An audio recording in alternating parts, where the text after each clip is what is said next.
Welcome to the RedBlue Pod number 96. How are you, DC? I'm doing good. This is good news. I like hearing that. What about you, Guri? I'm doing great, man. Happy to be here. Happy to talk about some really good movies. Yeah, good times. Yeah, I liked um some movies. That's Yeah, as far as we really can go. quality. I get you. I hated Miller's Crossing. That was a painful experience. Well, you're officially wrong, and But we'll talk about that. I, But it's a good movie. It's on a lot of people's top 100s for a reason. I enjoyed the character growth. At first, he spared the guy life, and in the end, he just deleted him because he's like, "Yeah, you're a piece of crap." I did like that a lot, but that's the only thing about this movie that made me think why people are placing that movie in their like top. I don't know what. I will admit that's like great characterization there. We also got like a lot of things like Dark Water, a subtitle shenanigan movie. Um, Some would call it Japanese horror, but others refer to it as a subtitle shenanigans movie. Either way. I will Yeah. I will say this: Dark Water is a movie I would have liked dub. um, Well, you can but watch the US version of it. There was a that good sounds section terrible. there. The Ring we remade, The Grudge we remade, and Dark Water. So it got remade in the U.S. with Jennifer Connelly starring as the mother. You can watch it. It's just not nearly as good. But I still like Dark Water. It's a shocker. I like a movie with subtitles, but because there were subtitles, it was art for me. Like really art. Like I'm sure I missed some point the movie tried to make. I feel it's like, oh yeah, it's a movie about like people self deleting, and you're laughing, but that's Oh, that's that's what I got from the movie. accidentally. I'm only laughing because I'm only laughing because whenever you say your opinions, let's just say no offense, but yeah, you definitely need a better definition because I mean, yeah, maybe the subtitles can kind of take some points off, but it shouldn't be like a huge point. Like, It didn't take off any points. It just take me my an immersion off. Oh, look what we got in the backstage. We've got a quality opinion here. Hello, Hi Charles. there. It's the, Quality opinion. Did I hear that right? How are you, I mean, Charles? compared to Maltese, you know. How are you, Well, Charles? I'm okay. How are you guys? I'm doing great. Better now. I was a little overwhelmed that it was just going to be me fighting Multi on like this movie sucks. don't worry, don't yeah, Gray, feel don't good. worry. I would have been on your side, unless you did something that makes me turn on you. But yeah, I would have been on your side. no DC, matter you what. let us know your secret weapon. All we have to do is talk about spiders, and it's curtains. I mean, Eight-Legged Freaks. It's a great film. So, have you seen Dark Water, Charles? The Japanese one or the Yeah, the Japanese one. no? I saw the one with Jennifer Connolly. Connelly. Yes, So, Which how wasn't that was that? I'm curious to Not hear good. your take. not good, but it was forever ago. Of the Japanese, or excuse me, of the Asian horror remakes, it was late and it showed. Kind of The Ring. forgotten one. People kind of remember The Grudge and The Ring a lot. Right. So, what are the topics you have seen this week, Charles? Well, I did my homework. I watched that Drive Away movie, the Ethan Cohen movie. Oh, wow. You watch Drive Away Dolls? Yes. That Wow. was I would last be week, but interested that's in amazing. that. What's your take on it? Ethan Your Cohen favorite has done far is- better.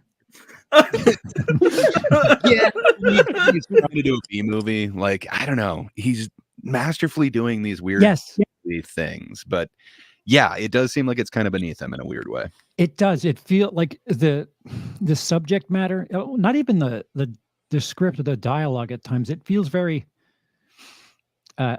If I had to be reminded about their political stance one extra time, I would have probably thrown my television. But because Ralph Nader was a big deal in 1999. Like, oh man. But it just felt like a normal comedy, but made by a rather good filmmaker. Like the cinematography, I really feel like Gray, you probably know this. Was Carter Burwell the guy who did the music for that? I'm gonna look that up right now. I'm not 100% certain. Because I know he did Fargo, and there are so many moments where I was like, this is very similar to Fargo. It was well shot. It was a really proficiently made movie, but it's just like junky. Like it's just so like if you gave Hitchcock, I don't know, a Wayans Brothers movie, and that's what you get is like a really well made mid movie. The true question is, what did you think of the humor in Drive Away Dolls? It wasn't for me. Probably funnier than Multi. So, Gray, I gotta say this. You were totally right about Carter Burwell. Yeah, Am I? He has been doing a decade-long collaboration with the Ethan Coen. So Right, yeah, so he kept doing it. it wasn't too far-fetched to guess then. I Sorry for got interrupting you, Multi. You were saying Gray, and then I just spoke over. yeah, Gray. I gotta say, it's now 3 versus 1 that are now on board with the humor. So maybe you're the one with the bad take this time around. Maybe. Didn't get that Charles said it was unfunny. So what we said to you, both me and Alex said, okay, like we understand this isn't humor necessarily for us, but we get the joke. You're saying not funny, not funny, not funny for anyone. I'm saying it's subjective and you're wrong. I didn't say like every joke lands for me. I said I know what they're going for. I'm not the intended audience for this, but I think a lot of what they did was funny. Every time Curly was on there, what is it? Not Bill Camp. Every time that dude was on screen, I was laughing. Like that dude is hilarious. The guy who plays Curly, the drive away guy. I don't know. I just love that. The guy in the bandage? His name is Curly. It's he's the guy who gives them the car. The guy. Yeah. Really extreme close-ups on him at the store or the whatever the rental Exactly. place. Whatever. Yeah. Yes, I do remember him. I don't know. I love that actor. Like everything that he did worked for me. The comedy on that landed. I like the comedy of what is in the case, the MacGuffin. Yes, but there's a lot of jokes that aren't for me in there. But like the little character things where like she is intentionally like throwing it in the face of like every business owner. Like, well, I'm using this. I can't remember what it was, but like the lesbian friendly card that makes sure that to kind of shove it in everyone. And is it now? I can't remember what state they go to's face, but yeah, I don't know. I can understand why they're doing that, and it is a fun character thing. But yeah, it could be annoying to a lot. But it's kind of a funny character thing that I'm guessing Multi would say is unfunny. Yeah, because I mean he is multi-topic talk, so he has that the best movie takes, even if they break us mentally. Hell yeah! Are any of us members of the LGBTQ community? No. I mean, but so I know people as straight men, all of us. This is not targeted towards us. Like that's evident. That's true. Yeah. This is as a really big Coen fan. Like I don't know. I wanted to love this going in, and like looking at how funny they're doing a bunch of the angles and everything. Like it feels like there's a lot of Raising Arizona in here, but yes, it doesn't land quite the same for me in a weird way. But I understand. Again, I'm not the target audience, and they're trying to do a B movie version of it. So yeah. I don't know. I like what's there, and I can't wait for the next one. I guess it's a part of a trilogy, and Chris Evans is going to be in the next one. So, yay, Captain America. It's just weird. It plays to old gay stereotypes, and it's like at times you could feel the 2024 voice in there, and then at times it like it's just really sure. weird. Like all lesbians just hook up. There's no such thing as relationships. It's just hey, we met up with these Not people. all. Let's get in a What's her circle name? and fuck. Geraldine Vanna Williamson. The other character, not Margaret Qualley's, but the The one who other. has She's the- not hooking up with everybody. You know, she's the opposite of that. in the So, beginning. Once the soccer team shows up, it's all bets are off. well, I mean, they're at a makeout party. Who hasn't been at a makeout party? I mean, when in Fair. Rome. Yeah. It's not for me. I can get it being funny. The missus who considers herself not straight didn't stick around for it, so it was for her, and she didn't stay.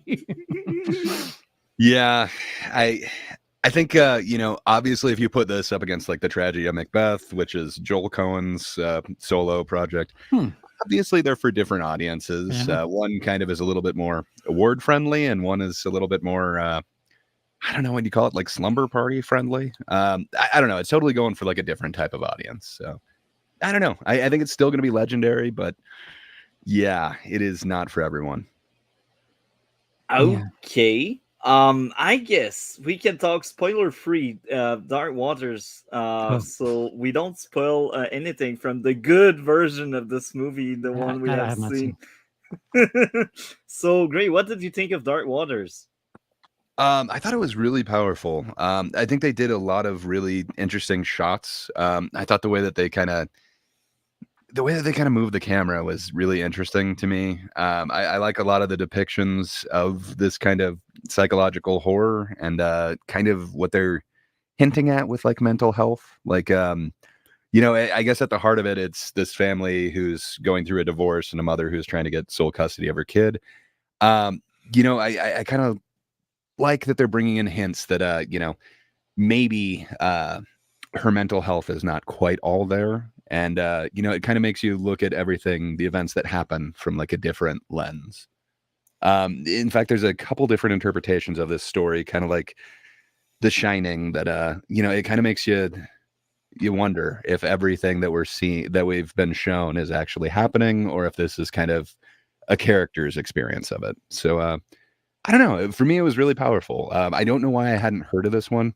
I had not watched it up until a couple days ago. I had seen The Ring, The Grudge, like Ringu. I can't remember what The Grudge was called in Japanese, but yeah, like I'd seen all those, and obviously the remakes don't quite capture the magic that is the original. Sorry, my dog's barking. But this one seems like it's kind of a lost treasure. I don't know why this one got lost for me. I remember they made a movie with Jennifer Connelly, but I never saw it, and I never hear anyone talk about that, where like The Ring is still talked about. What was your thoughts on it, Multi? I know you had to read this movie, which is against your, you know. Which of course makes multi, which this is like a 10 out of 10 for multi. So I had no issues. I with this hated movie. it. Flawless. No, I liked it, but my struggle was the subtitles. But yeah, it's a great movie, so I'm torn apart. Ooh, kazoo tight. That's just part of the Terran. Are you allergic to bullshit? No.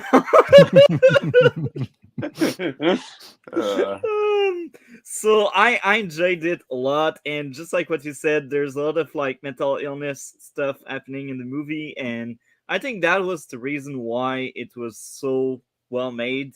The characterization of the mother mainly, and she was entertaining, and the story was really entertaining. Like there's always something going on, so it kept my attention as someone that had ADHD and that get distracted easily. Like this movie never lost me a second, so that's a really good thing for a movie.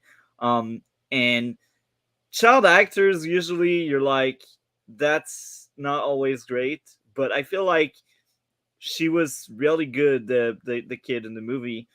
And the mystery around the disappearance of the other yellow like jacket girl kid, that was really cool. And the tension the tension in a lot of the scenes that are like is great. So again, I do think it's a great movie, and if there was a dub, I could see. I'm sure I would have tried harder to understand every single thing about it. But again, we kind of spoke about what I think the movie is about before Charles came in, and I won't go too deep into it again because that would be maybe spoiler. But Well, fair enough. Without giving spoilers, though, do you think there is like a villain in this movie? Ah, that's a very hard question. I'd say I think there mental is. I illness, don't think it's who you'd think it is. the impersonation of it, uh, the impersonation of mental illness, maybe, if that's Dark the thing. water. Dark water. Also known as soda. Corn syrup water, but yes. Oh God. I don't know, man. Like, I don't think this creature or whatever is necessarily the bad guy. I think it's a very human person who's refusing to take accountability for a bunch of things that happen. I think that person is actually the villain in this story. And it's kind of weird. Like, it is kind of a horror story that is easy to relate to. I'm sure anybody that's rented an apartment has had similar experiences where you do have kind of a villain once you rent a place, and it kind of is the company that decides what gets fixed or what deserves attention or whatever. I don't know. It's really interesting. But there's been a couple different like interpretations of this film that I've kind of looked up, and yeah, there's people who think much like The Shining, like the events that we saw that are like supernatural just never happened. This is all in one of the characters' heads. That's kind of an interesting lens to look at it as, but I could also see how, somebody could be playing tricks on her, which is leading to like a break. I don't know. I think this film works on a bunch of different levels. I was kind of hoping Cole would be here since he's the one who kind of put this forward, and it's one of his favorite films, but I thought that was great. That was Alex. Was it? I thought it was maybe. Maybe it's cool. Maybe it's cool. I thought this was an awesome film. Just the fact that it's working on so many layers, and I want to rewatch it with certain ideas in mind. I think that makes this film work for me on a bunch of different levels that I wasn't expecting. I don't think The Ring works for me that way, but I don't know. I'm kind of sad that this one kind of got lost in the shuffle because this seems to be a slightly different one. I really like it. And I like how it's showing you a lot of the reaction shots. Like, we don't necessarily see what happens, but we kind of see the reaction on like the mother's face to a lot of what's happening around her. And then we kind of see stuff. I really dig that. I don't know. I like the way that this film approached it. I really think it got kind of lost in that late or early 2000s kind of J horror. Whatever you want to call that, I don't know, Americanizing, where we reshot them all and like remade them. I think this one really got lost, which sucks because this one seems to be more impactful to me than either The Ring or The Grudge. So yeah, that's a shame. I'm glad whoever put this one up did. I think I'm a better person for watching this now. And I got to see now. I get the point of your question, and I'm with you on that one. I didn't understand your question right in the first place, but with proper context, I do see what you say, and I agree with you. It's just another villain, like letting things unfold this way. So yeah, for me again, if I had a dub, maybe my focus would be more on what's the meaning of this and that. But yeah, I think it's the right moment for a score. Like, my enjoyment would be 8 or 9 because subtitle are not great. But as a movie, objective score of it, that's your subjective score. What's the objective rating 10, you're giving? 10 because I have no valid issue. 10. That at best should be like a 9.5 multi. No, that's a 10. So what about you, Gray? There's a couple of like really dated shots. The special effects, like there's one where it shows a bunch of water coming out of an elevator that's going up. You could just see how CG it is, and then there's kind of like something from the inside of a container kind of coming out. You could just see how CG that really is. I do kind of wish that they had done it more practically. Like in the beginning of Day of the Dead, they kind of have this brick wall that they have people kind of coming out of, or in like the Frighteners, they kind of have this like latex sheet that kind of works like a wall, and you're able to kind of get the same impression, but it looks a little bit better. I just wish they would have gone a little bit more practical with like 3 of the shots. So I don't know. Other than that, I really like the story and I really like the dialogue in it. I don't know. I'd go like a high 9. I want to give it a little bit more, but I think it'd be a 9 for me. Yeah, that's a solid movie. Again, I think among all of the subtitles movie we covered, this one and Perfect Blue would be the only 2 I would ever rewatch, even if they are subtitles. So these 2 are like the special ones that I can stand behind, despite the Dave subtitles. Yeah, even though they really shouldn't be an issue at all. No, just saying. He's not really ranking for it, but he's going to make sure that everyone knows that he's not enjoying it. But if you watch, when I see a movie, I want to experience the universe, the entire thing. But when there's subtitle, I need to look down and be like, okay, this is what they say. Okay, now I can experience the experience. It's funny you talk about that, because this is something I'm going to bring up. One of my patrons asked me about this. I'm going to do a short on. You're welcome, Gray. Yeah, Ju-on is the name of the Japanese version of The Grudge. Nice. A tip that I would advise trying to start getting into foreign films is to start watching movies that your native tongue is in with the subtitles on. Just whether or not you are looking over the course of time, you'll start being used to it and you'll look there for whatever reason. You'd be surprised, because I 10 years ago, I hated, even when I was in school, I hated when they put on foreign films. I'm like, I'm not here to read. I'm here to watch TV. So try it. I can't like double task or whatever, which we shouldn't be doing while we're discussing these or watching these movies to discuss. I know exactly what you're talking about. Yeah. I've got to read. I can't write if I'm reading. Yeah, exactly. You gotta be right, Charles. Well, try it. Just try it. Just put the subtitles on movies that you either are familiar with or know the language. Yeah. So yeah, thank you for the tips. So I'm wondering, do you remember Captain America, Charles? Me? The the Winter Soldier. That's the second one, right? Yeah, That's with Bucky. Yeah.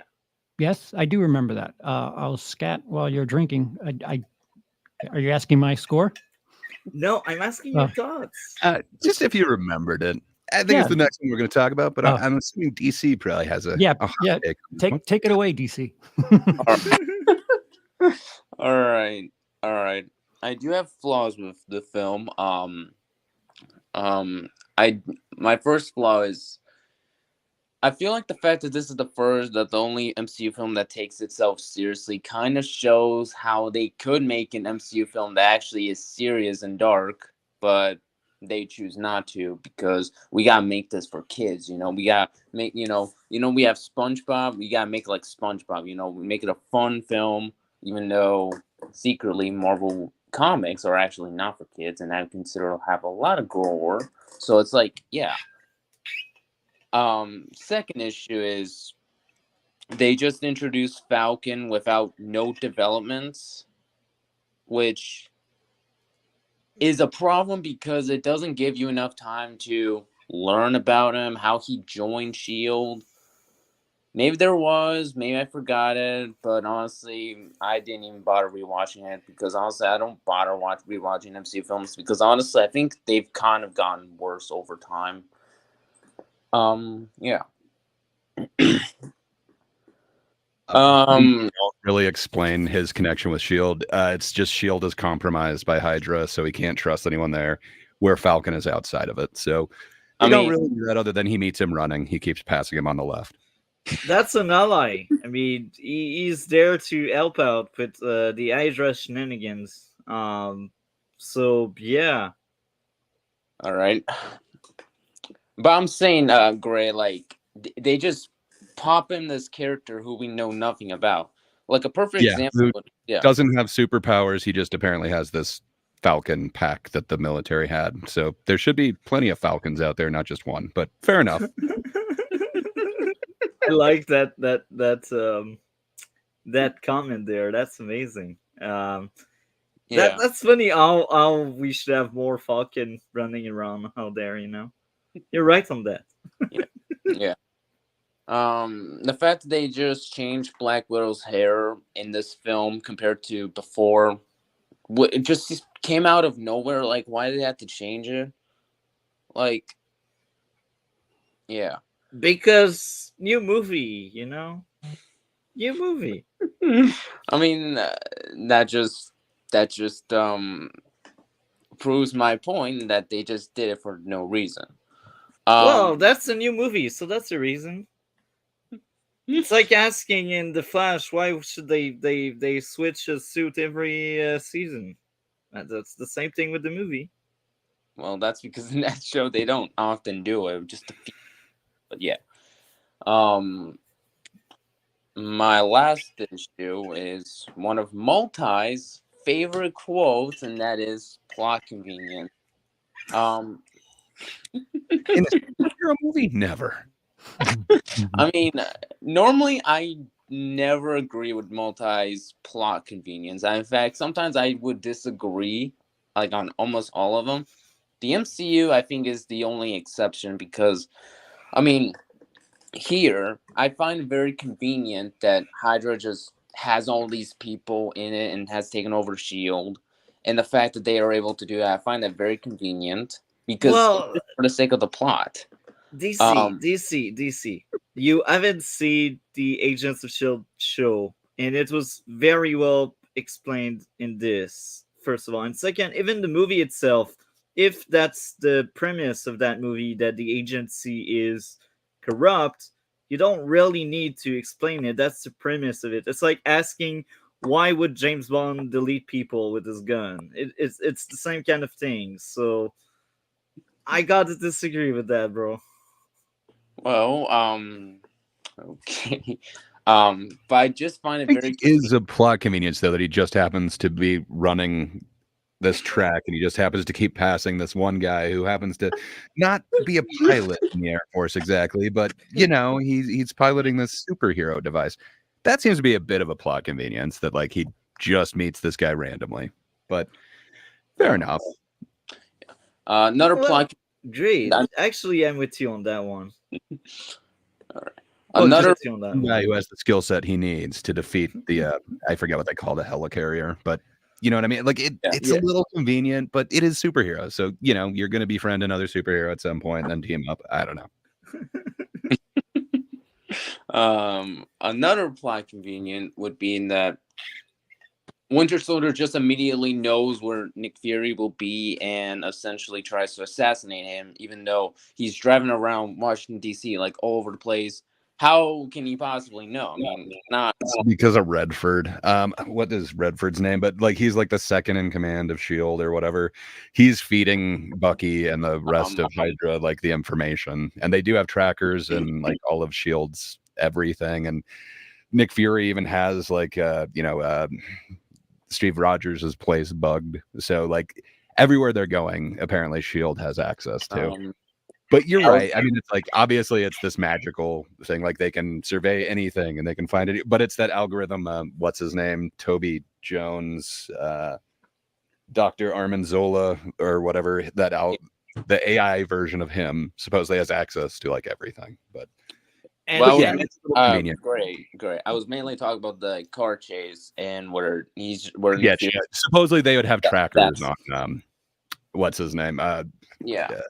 Yeah, that's like Nick Fury. I wanted to call him Nick Frost for some reason. It's like, no, it's not the dude from Same shit. From the Dead.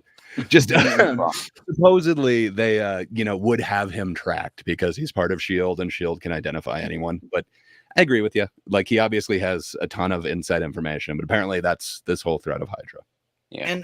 And like there's a lot of people that search for him and that go after him because basically Hydra goal is to delete Nick Fury. So like it's not like Bucky is the only one searching to find Fury. Like an entire agency of spy that basically backstab another agency. Like that's a bunch of people that are involved. So I will give it a pass because like there's just so many people on the case, and so many technology like what Gray has mentioned. So I don't think that part of the movie is contrived. But again, maybe I'm crazy. I mean, you are the same person who said that who had problems with the Godfathers, and Mm. Well, I didn't have that many. I had like 3 of them. Not And- funny, not funny, not fun. No, that was something else. But yeah, yeah. and poor Gray, whose mental health deteriorated after hearing his take on the Godfather. That's understandable. Hydra. I Hail, can't pronounce. hail, L. Hey, so Multi's not one of them. He doesn't even know to hide Hydra, but fair enough. It's Yeah. racist. Yeah. Let's see. Other issues with Winter Soldier. I think I'm done. I will still say, in terms of the phase 2, phase 3, it's the best, but not by much. I still say Incredible Hulk is better. The first Iron Man is better. They just had more compelling stories, more compelling action scenes. Most important of all, more comic accuracy. They have more things that were kind of sort of accurate and had some of the lore from the comics compared with this one. So yeah. So I'll leave it to any of you lovely girls next. Ooh. Oh. Yeah, I guess I that- could pick it up. I don't have a ton to say on this one. I really like it. I kind of like what they're doing with this one. I think this might be my favorite. If not, at least it's my favorite that we've come across so far. It's not without flaws. Like you mentioned, the whole like plot contrivance thing. I think there's a bit of that. I guess he's looking for somebody outside the system, so it just makes sense that he would meet somebody outside the system. I just think it's awfully convenient that it happens to be a guy with like a jetpack that's not exactly a pilot, but is able to get him up on top of the helicarrier. But I don't know. I like a lot of the ideas that it's kind of laying forth, and I don't know. It seemed like there was some real stakes for a minute, but of course, everybody's not dead. But I don't know. I got to be honest. I liked the introduction of Bucky, and there's some pretty iconic scenes, like when he catches the shield and everything. I don't know. As like a fanboy, I was like, yeah, that's pretty awesome right there. That being said, I think Civil War I like a little bit more, at least in my memory. But yeah, this had elements of it that I really like. I like a lot of the kind of interesting elements that they bring up, and kind of the difference of ideology, essentially, and what he's going to have to go up against in the future. And I kind of dig that. So I don't know. Overall, it gives me kind of a positive memory on it, but yeah, it is. For me, I think this was phase 2, right? I think this was like The start of phase 2 or like in the middle of phase 2. To be honest, I lost track of the phase. I know like Endgame and Infinity War are like the end of phase 3, but I don't know when phase 3 starts. Phase 3 starts with Civil War. fair enough. Okay. Okay. So like the I think this last is my favorite movie of of phase phase 2 2 then. would be Age of Ultron, I think. Yeah. Oh, so this is the end of phase 1 then? 'Cause I think this is right before Ultron. No, this is like the middle. This is like we're in like middle of phase 2. Okay, cool. Well, I am clear as mud on that, so that's good times. I like this one. I think this is my favorite of this phase, especially if Civil War is phase 3. But if I'm wrong on the phases, then I like this movie and I like Civil War. But yeah, there's some really cool actors in this. I do like how they were able to get like a Robert Redford in there. I like how they're able to bring Toby Jones back, even if he's just the weird, like computer algorithm guy. One thing that this film suffers for me is just there's so much exposition. Like Nick Fury's talking about like, okay, here's what this helicarrier, whatever can do. It's got that, like, there's just a lot of explaining. I feel like there are a few times where it could have like shown us maybe in montage or something, but those are expensive, or just having somebody say some lines, that's not that expensive. So I can understand. That being said, I really like this film. It was an enjoyable experience. I liked it more than I remembered. I guess I don't really like the Bucky Barnes character, so I don't know. This one kind of stood out in my mind as like, it's just kind of meh. I like a lot more. My second viewing of this was a lot better. I kind of liked the moments where Steve Rogers is kind of on his own, and he kind of goes to I think it's Peggy Carter, who's like suffering with dementia and stuff. There's some interesting moments and some character stuff that they're putting in there. And then I kind of like the fighting style that Captain America gets in this one. He was kind of more like straight up boxing in the first one, but this one, now he knows a little bit of martial arts, a little bit of wrestling. It kind of seems like he's been working on himself. So Yeah. I don't know. I kind of dig it. But yeah, not a perfect film, but very entertaining for me. I think that's about Great. right. Great. Yeah. I love how you said that there was too much explanation, which is like one of your problems. But yet, whenever I think of moments, I think I need more explanation because I think things just go on right off. So I just Fair pointed. enough. Yeah, I like how you just point out explanation when I think I need more of that. Well, it's not just like explanation. Like there are ways that you could kind of put it into a scene a little bit better. This one just seems like there's a lot of exposition dumps. Like all of a sudden, like Nick Fury will tell you like everything that this helicarrier can do. Where I think there's ways that you could kind of show it a little bit easier. Kind of explain like it has this capability. Maybe show it actually going out on a test thing. Show like a flashback to it. Show a montage. I don't know. There's like 4 other ones, and I'm forgetting exactly what the exposition dumps were, but I noticed that there were a couple chunks. Zola, like almost his entire thing is an exposition dump. I don't know. I feel like there's a few times where we could have gotten a little bit more show, less tell. But what was there, what they showed me was entertaining. So I don't know. It's okay. Yeah. Do you want to add more? Great. No, just it's a good popcorn flick. When I think of like decent Marvel movies, I don't know. I guess this one's on the list now. I adore this movie. I gotta say, so far my favorite movie in the MCU is still the first Iron Man. It didn't get defeated by any so far. Maybe that will change on a rewatch of others like Infinity War or Civil War. We will see how it goes. But Yeah. I thought the action was great, and I also enjoyed all that movie.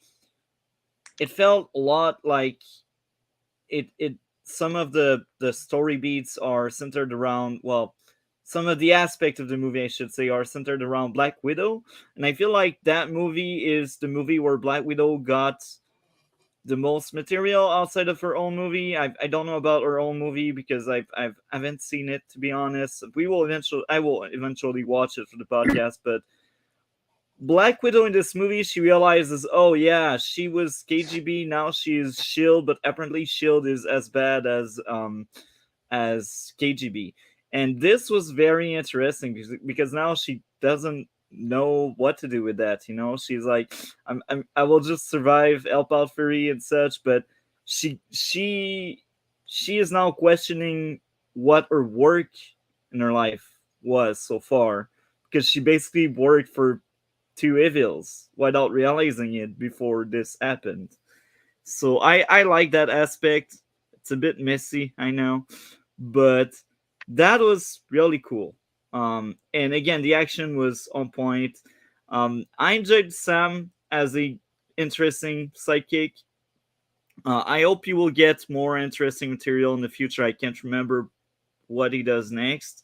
I remember seeing him again on Civil War, and he is on Cap's side, I think. Yeah, He's- when yeah. where he comments on Spider-Man, which he actually has some logic, and to a point where he's pretty much like every Mortal Kombat character that talks trash to Johnny Cage, where he talks too much, and that's like the same thing with Spider-Man. So it's like, yeah, and plus he becomes the new Captain America, and yeah, almost nothing that important afterwards. So yeah, almost you're really missing nothing, Multi. And He gets different colored glasses at one point. and I will also say this: I'm someone that nitpicks like nobody else with the can't aim shenanigans all the time. This movie, I feel like most of the firefights they had, it actually made sense that they wouldn't hit each other because of angles and covers and Multi, the way they. when you watch a movie, what is it you're looking for? Are you looking for accuracy, or are you looking to be told a story? Both. No. I can look at both, I look No, at but both. That's movies are supposed to be fantastical. So you think You that the actually Scarlet made a good Witch? point. He I thinks they get- should be fantastically accurate. But I hate it when people cannot aim. Like they push my suspended disbelief too much. That's the thing when they can't. So you don't have suspended disbelief if like you Sometimes can I believe that do. Scarlet Witch can make things move with her Yeah. brain. You're Yeah. okay with that. You're on board. Yeah. But God forbid somebody not aim right. That's just cannot believe it. Don't give them gun if they won't hit their target. Yeah, have them like move. Use the force for everything. Give them knives and swords. You watch documentaries then, because you're watching my. films for the wrong reason. Oh my, documentaries. That's another topic for another day. Hey, so Multi, like most of these people in these movies, they're not like trained police that are shooting at people, right? Or anything like that. So actually, you made a decent point, but percentage do sometimes you they think should be, trained police would have in like shootouts? Like if they were to do a study and find out accuracy percentage, where do you think they would be? Not counting acorns. Or counting acorns. I would hope they are at 60 to 80%. So if they shoot like 10 times, I hope they would at least hit 6 times, So granted, this isn't like a universal worldwide study or anything like that, but sadly, police officers who again are like trained to deal with dangerous situations, they actually have to qualify with their weapons. In Texas, specifically Dallas PD, they did a study. They have a 35% accuracy rate. What? Jesus. Okay, maybe I should. That's crazy, man. Like your adrenaline is pumping. It's a lot easier to miss than you think. From my accurate dead hand. Okay. I will rethink of what should be more acceptable when people cannot aim. But what, like, this is where I get confused. Why? Oh no, never mind. It also feels like plot armor sometimes. Keep asking why if you're wanting to know about his strategy for scoring movies. Because again, like he won't take points off for it subjectively not being entertaining to him, but he will take points off for it subjectively not being funny to him. So subjectivity is objective. Yeah, exactly. You got it right, Charles. You understand me. I know you're joking, but hey. Yes, 1000%. Sorry, DC. Go ahead. Multi, you need therapy. That's how I have been told. So I thought the gunplays and action there was on point, and I enjoyed how Nick Fury trusted Captain America because it makes sense. Captain America is outside the agency, and I mean, he's genuinely a good guy based on the action he did throughout like the movies and the adventures. So that was cool. Where he just let a lot of people die and could not care less about others because he's Captain America like that. What did he let die? I don't know what you're talking about, These. I don't remember Captain America letting people die. First Avengers. Because pretty much New York. Oh, yeah, Battle of New York. Oh, that's another thing. I mean, it's only the good because you're tight. Yeah. Anyway, again, I like that movie, and if you're watching it while you also have seen Agents of S.H.I.E.L.D., some aspects are a bit elevated, but I still feel like these two pieces of art, if we can call it that way, are still working well on their own. But when they support each other, it's actually very cool. I don't know if any of you have seen Agents of S.H.I.E.L.D., the TV show. I've not, and I don't plan to. Unless I started it and fell off. Yeah. That's right. Actually, the first 3 seasons are the best. Starting season 4 and upward, it's a disaster. But anyway, I don't have. Oh, actually, I do have only one issue. So, Bucky is depicted as having super strength. You got issues, man. I only got one. So, Bucky is depicted as having super strength, but yet he tanked a kick from someone that has super strength. I mean, he wasn't crippled or anything. Like, he should be the one at the hospital. I know Captain America got it more like he tanked more it than Sam, but I feel like Sam, after taking that it, should have also been at the hospital. But hey, we need him to fight another He flies bad those guy. wings, so he's good. Yeah. No, I feel like he should have been tripled as well. I'm sorry. Well, Super that strength. Fair well, enough. well, this Super is strength. well. Welcome to the MCU, Multi. This is And where a lot that's of a, black opinions will happen.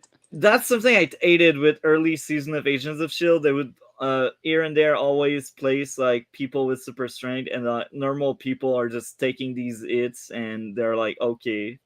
Sometimes if they're unlucky, they end up at the hospital a few days, but then they forget about it. Anyway, That's part of storytelling. You make the foe look inferior so that when the protagonists or the heroes are just plain accurate, they seem to be better than everybody else. It's part of like storytelling. yeah. It's like you think back to anything. What's the most infamous thing about stormtroopers? Can't aim. But then there's actually I've heard of it. Like there's a theory that they let the people go, and that's why they didn't hit them. But like, I don't know. I get what you're saying. I get what Well, you're saying. think about it. And then you have what's his face with the bow and arrow. Guys like Hawkeye. Hawkeye, stupid accurate, right? Yeah. His Yeah. his thing is I shoot arrows. So you kind of have to highlight his special power. Well, that's the thing, Charles. He doesn't have powers. That's why Right. he's that with the bow and arrow. So yeah. So I'm wondering if well, actually, Charles, after we talked about it, did anything resurface about the Winter No. Soldier for you? No. Not really. I'm sure I I guess I forgot to mention this is the Russo brothers, the first entry into Marvel, and they, would take on Civil War, Infinity War, Endgame. So I don't know. It's a pretty valiant first effort into here. And they at least give these guys more of a chance to go on their arc than they do most of the directors. So that's kind of fun. Yeah, because Marvel is corrupt like that. Well, if I've taken anything from all this ridiculous Nickelodeon content in the last week, people will do whatever in exchange for money, fame, so on and so forth. So the Russos probably just did whatever Marvel told them to, because you have a talented director like Edgar Wright who brought them the idea to do Ant-Man, and their notes caused him to leave. So some people don't mind being, having the studio in their ear, and some people do. And Chris somehow they're nicer to certain directors than others, because I Yes. can't remember his name, but the dude who did Thor: Dark World. Essentially, there were like 6 other directors that were signed on, and then at one point it was going to be Patty Jenkins, the one who went on to do Wonder Woman. Instead, they gave it to this one dude, and he's accomplished. He was on like Game of Thrones and Sopranos. He did like a bunch of really proclaimed TV series, but they locked him out of the edit completely and just would not give him any say on that. So who knows like what his vision would have been, what he could have accomplished with it. They did do that to these guys from what I hear. So I don't know. They were either friendlier or they learned from some of their mistakes. But then they do the same thing to Sam Raimi with Doctor Strange 2 or whatever. They didn't have a script going. They already had some sets built, and they told him like who needs to be there. Like very much restricted what he could do with his film. Supposedly. It's very weird how some directors have the contra code with them, because Taika Waititi got to put his brand of humor on Thor. In Thor. And I think it kind of needed it after Dark World, but fair. Well, I'm still just. I can understand why people hate that film, though. It is very different. I just want Edgar Wright's Ant-Man is all. I know. I think it would have been so much better. I want to know what he would have done, because just seeing what he did with Scott Pilgrim, like I could just imagine what he could do with like Marvel budget. But yeah, I guess we'll never know. So, I'll ask DC because I know you hated that movie. What would be your grade out of 10? 5.5. Oh, that's surprising. That's higher than I thought. That's cool. What about you, Gray? What would be your grade out of 10? Yeah, I'm trying to think. I think I put this at like a 7.5. I don't know. It's really entertaining. It's not perfect. I think screw that. I'm gonna give it an 8. I'll move it up a little bit. Now that I'm thinking of all the other failures that are in Marvel, I don't know. I think this would be like my top 5. It would definitely be in there. It's probably gonna be towards the lower, but yeah, I think it was utterly entertaining. I think 2 of the Russo brothers would also be in that top 5 for me. So yeah, it was kind of interesting to realize that this was that first one, and yeah, I kind of like the action that they have going forward, but I can understand why DC hates it. When it comes to me, I only had 1 issue, so this is a 9.7 out of 10. Your numbers frustrate me. That So- point so got taken off. He's very strict about it. So, Multi, you had 1 issue with Winter Soldier and you gave it 9.7. But with Dark Waters, you had like 1 issue and yet No, you... well, not really. Again, that's me struggling to connect with the movie. It wasn't an issue I counted Remember, as his issue. subjective one, he took that score out of, but his objective score, he didn't. It was a perfect movie. He hates. Also, reading. Reading, yeah, reading. Blue Yeah, reading. Multi, like what the grade you gave Winter Soldier should be the same grade you gave Dark Waters because it's just a slight nitpick, just 9.7. Like, Well, it's actually, like, it's bigger. It's an actual issue for me. While Dark Water is Oh. more like a viewing experience thing, Oh. so it's different. well, much like Cole and Gray have told you, that's more of a you problem that it What? shouldn't take off the film or show. And this is why I gave a 10 to Dark Waters. The objective score. Anyway, next topic would be well, I lost the thing in there. Privet Air, Goldfinger. Very professional. So, Sorry. Goldfinger. I know you haven't seen that many Bond movies, Charles, but have you seen Goldfinger? No. Okay. What about you, You should DC? see it, man. It's the Oscar-winning one. I have a box set, and I have no excuse. There's so many that I think I have all of them with the exception of the most recent one. So I have no excuse.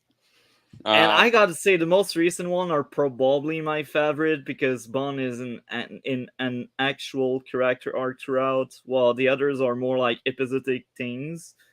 But yeah, I highly recommend nonetheless, even if it's very episodic and shot at shot. But yeah, DC, what did you want to say? I was gonna say I'm like Charles, but I haven't actually seen any of the Bonds. Besides, I do own some of the Bond films, but I haven't seen them. Highly recommend. You should do yourself a favor and watch Goldfinger and just Goldfinger. It's a good one. And just Goldfinger. I like Thunderball a lot. I've almost finished watching every movies for next week because I know this weekend I won't have time because I will be seeing my family. But I enjoyed Thunderball a lot. Anyway, that's Goldfinger right now. What did you think, Dre? So I absolutely love Goldfinger. It is my favorite Bond. It is peak Bond. It is peak Connery Bond. Yeah, I've just got nothing but good things to say about this by this point. So it's the third time, and the third time is the charm. I really dig what they did with this one. Just can't say enough about it. Sorry, my dog is. That's you. Gray's beating his dog. Yeah, just it is an amazing film. The entire cast is so amazing. They differed from the book a little bit, and they really chose a smarter way. I love just kind of how Goldfinger himself is just, like his plan isn't to steal everything out of Fort Knox.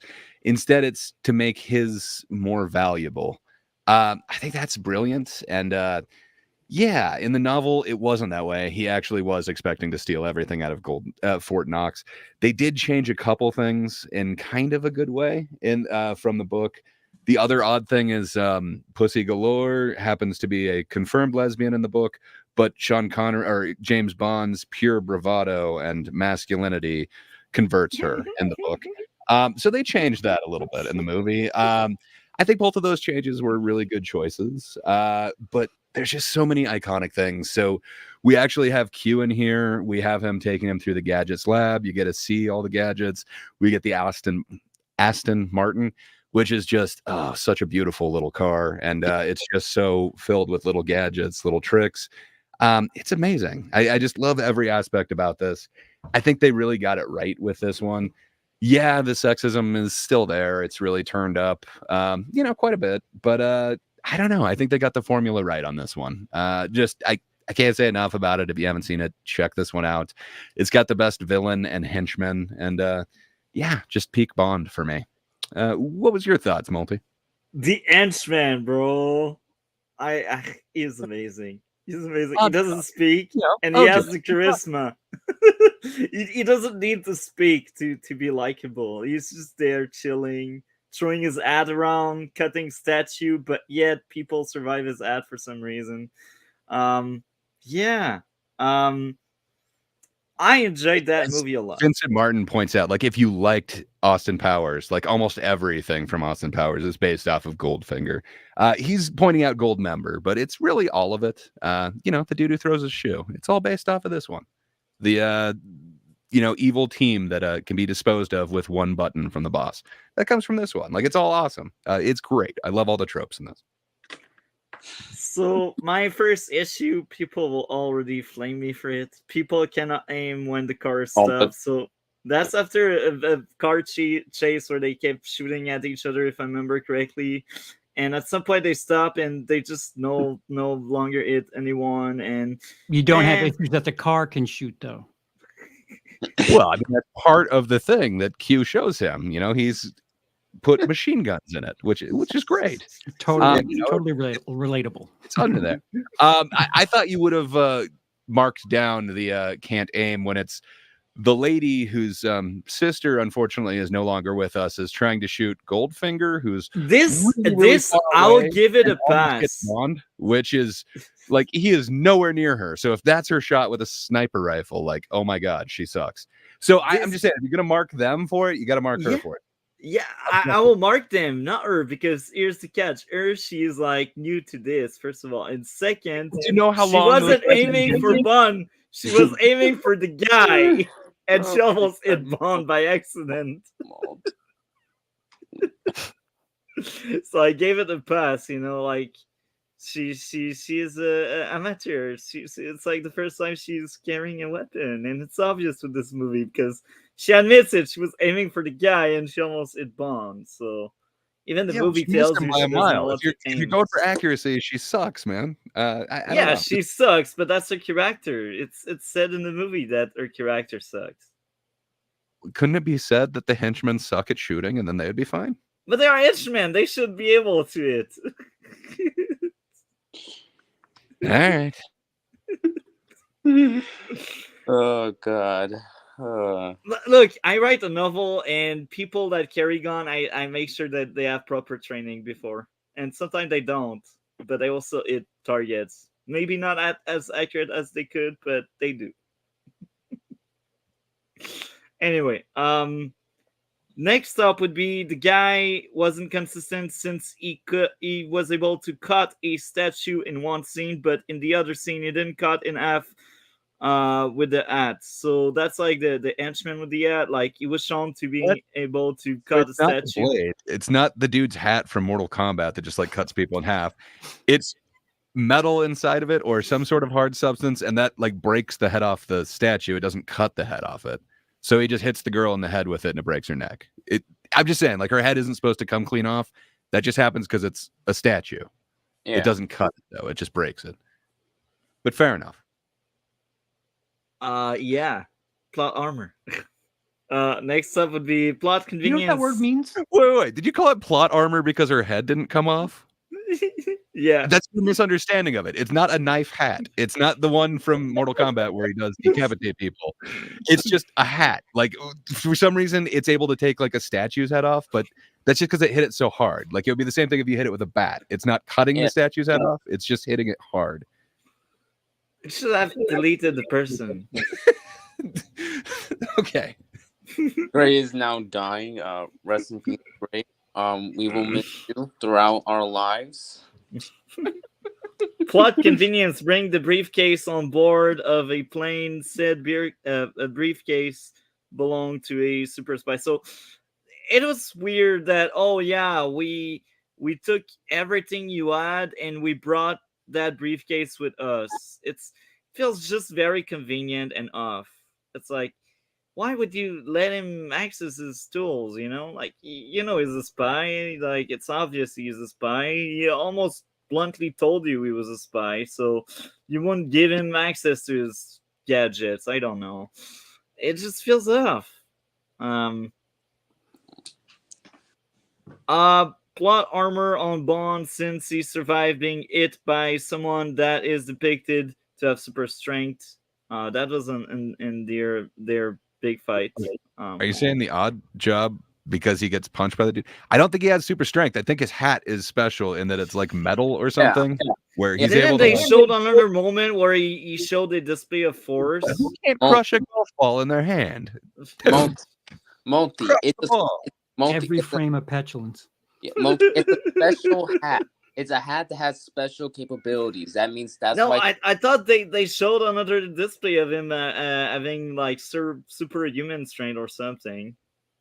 Well, some things don't need superhuman strength. That's why. But I think they showed it in the movie, if I remember correctly. But I will be honest, like I've seen it like almost 2 weeks ago now, so maybe I mixed up things. But I'm pretty sure there's a second display where he had super strength in his hand. I think that's the only feat of strength that he does. Which, granted, I couldn't do. Like, you'd have to have more strength than me, but I don't know that would mean you'd kill someone just because you punch them if you can crush a golf ball. Not sure. Yeah, this is not this. That's still a lot of strength, That's still like he gets knocked down, man. He gets knocked out for the longest time in the beginning, long enough for them to paint a girl gold. I thought you were going to say plot convenience. A girl dies from being painted gold, and apparently dies from suffocation, which isn't a thing. He also mentions you need to leave a patch by the base of the spine is the only way not to kill someone. The total myth. It won't do anything. You don't breathe that. Anyhow, these were my issues, even if they are suspicious from outsiders. I like the action in it. The greatest opening theme song ever. Come on, Goldfinger. I liked the opening thing. I was getting into my likes, man. I just got my dislikes out of the way. I thought it was a great movie. You were saying that was it. Like you just had these. My bad. I thought you were just knocking the film. I was like, well, at least mention like the iconic thing about it. I liked it, bro. So far, there's not a single Bond movie I hated so far. I don't know how this will change, but I like that one. So the action was cool, and again, the girl that wanted to hit Goldfinger, but she almost deleted Bond. That was like probably one of my favorite scenes because that was funny. Like she wants revenge, but she sucks at revenge. That's basically the scene. The gadgets were cool. I think that was the first Bond movie with gadgets. I can't remember if the second one. Russia with Love had the briefcase. He had the suitcase with the throwing knife, the gas, the sniper rifle, the gold. What do they call those? And then bullets hidden in it too. But this is the first real thing, and it's the first time they call Desmond Llewellyn Q, which is awesome. In the other one, I think he was Boothright or something like that. So. Yeah. It's the start of that, but this is a much better selection of gadgets. Was this the one Bond movie, or that was From Russia with Love, where the opening scene we got like someone that gets electrocuted?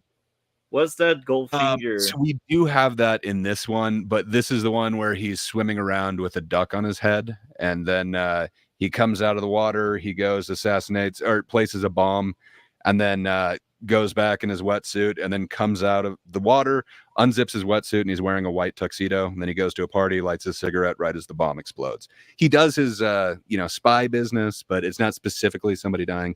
I think you're thinking of From Russia with Love, where Robert Shaw kills the person who looks like Bond, but is just a villain in a mask.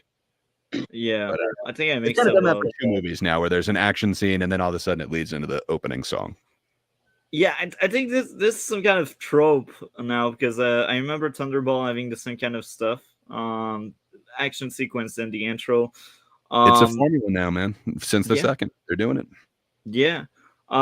So I thought the Bond girl here, which is the one that cannot aim, she's probably my favorite Bond girl so far because she feels like she wants to do something in the story, you know. So that's cool. She's more than just eye candy.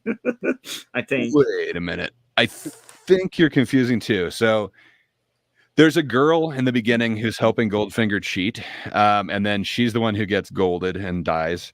Her sister then comes and tries That's to the sister. kill Goldfinger, and she gets killed by Oddjob's hat. And then there's a third blonde girl who's named Pussy Galore, who owns Pussy Galore's Flying Circus. So I think you're combining Pussy Galore and the second lady, but the second lady was the sister of the first lady, and she is short-lived. All she does is miss Goldfinger and almost hit Bond. But Pussy Galore is awesome, man. So yeah, like novelization, they make it very clear that she's a lesbian, but somehow his masculinity converts her. They do it a little different in this one. Like it kind of implies that, you know, like maybe she has a special relationship with all of her pilots, and then she kind of has that no, and then she seems to be into it with Bond. So I don't know. I like the way they handled it here a lot better than the novel. It's a little over the top from Ian Fleming. I enjoyed the music, and again, I seen my notes. The darkness and the high speed chase. I will let it slide when they were not able to aim, and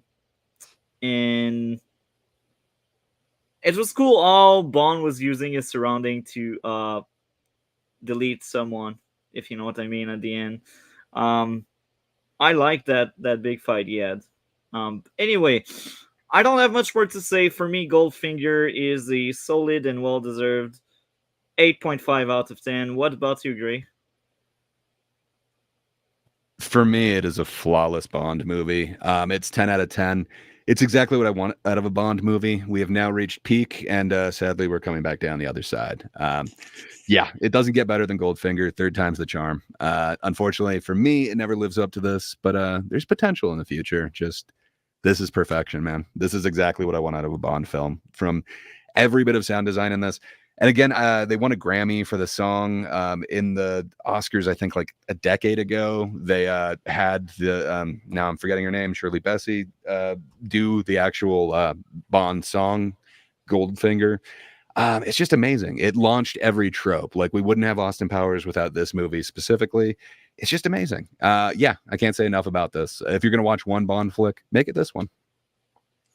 Yeah. I will also add this. I don't know if I mentioned it in past stream about James Bond, but I like the one-liners so much. Like, he has the one-liners. Like, every movies, he has, like, some kind of cool one-liner here and there that are spread out. What do you think of the one-liners he has? I think they're amazing. Like it even opens with one where, you know, he happens to throw this assassin into a bathtub and then throws the, I think it's an electric heater in there with him, and then says shocking. It's great. You know, like it's not even one-liners. It's like one-worders, but that still adds to the end because like if you connect the way that he actually defeats Oddjob in the end, it's really connected with that opening sequence. Like it's great. Like that's what gives him the notion of that. And you can kind of, if you watch back, you can kind of see the moment where it clicks for him in the middle of that Oddjob fight. But yeah, man, this is just, it works on so many levels. And what the novel really screwed up, it fixed in this version of it. So yeah, my favorite.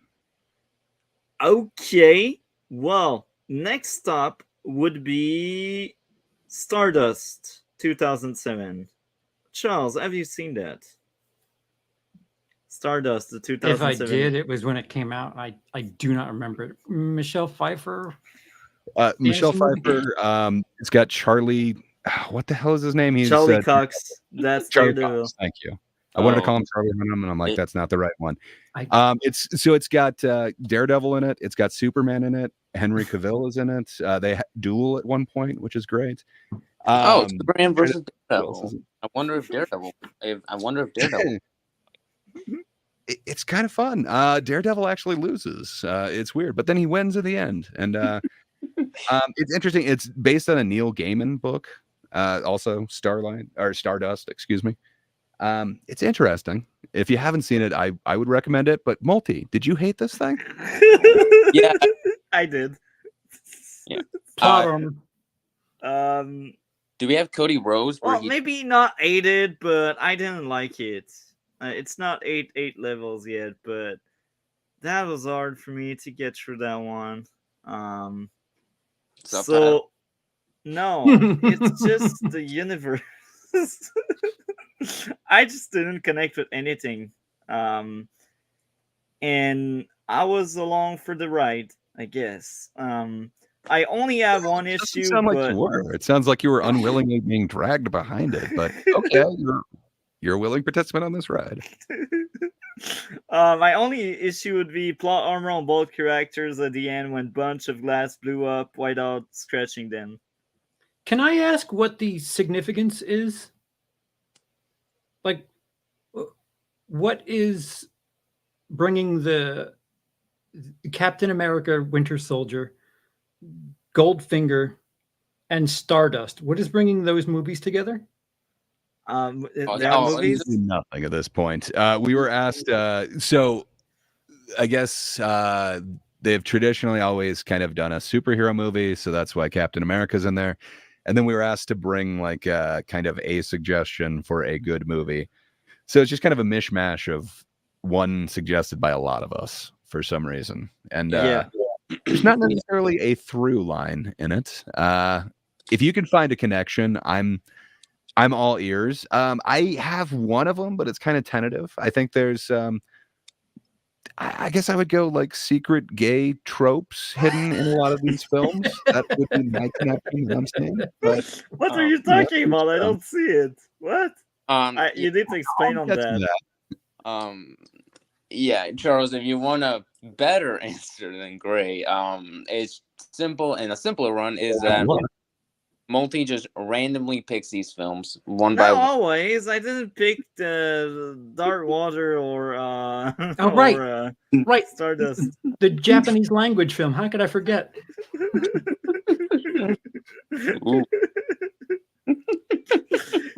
We basically cover movies. That's what we do here. Looking at the top, there's plenty to come. Yeah, there's a lot to come. Yeah, but Resident Alien is we won't cover it because it's only Cole and I that I've seen it. It's still there because it was there in the schedule, but I should have taken it out. I just forgot. Anyhow,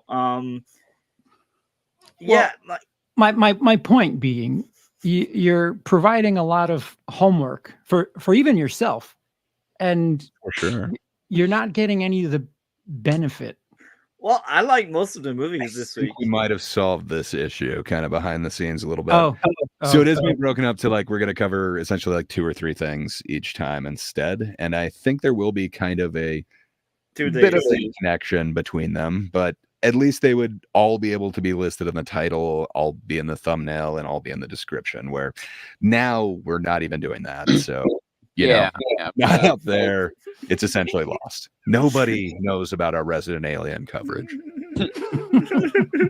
Well, I did end up having a few viewers here there last week when I covered episode 4 or 2 weeks ago. I can't remember. That was funny. They're like, "Do you believe in aliens?" I'm like, "I'm sure they exist." I mean, I believe in aliens, so you're waffling on that. Maybe. Waffling. The universe is big, you know, like they most likely exist. But so you want me to say, I've seen an alien sighting. But I think we're retooling in the near future to make it a little bit less homework and a little bit easier for digestion, hopefully. Yeah, but you know, this has all been practice to the amazing next season, where it's not going to be like. And then Multi immediately screws up and does like we're doing 10 movies a day and 5 shows a day. There was 1 week that was 9 movies. It was a bit much, but we're good. And a week. That's more than 1 movie a day. And I will also say this, Charles. Like we used to have Cole every week, but now he has other stuff going on, and life is kind of like life to enjoy. Yeah. Yeah, he's just life. Cole doesn't come as often. That's the thing. Like we had a lot of movies because we had a lot of times. Like there was a time we were covering like 2 seasons of TV show and like 5 movies. Yeah, that's far too much. Far too much. Not for me. I liked it, but we were Okay. Cole No, and I you were don't. Any sort of audience.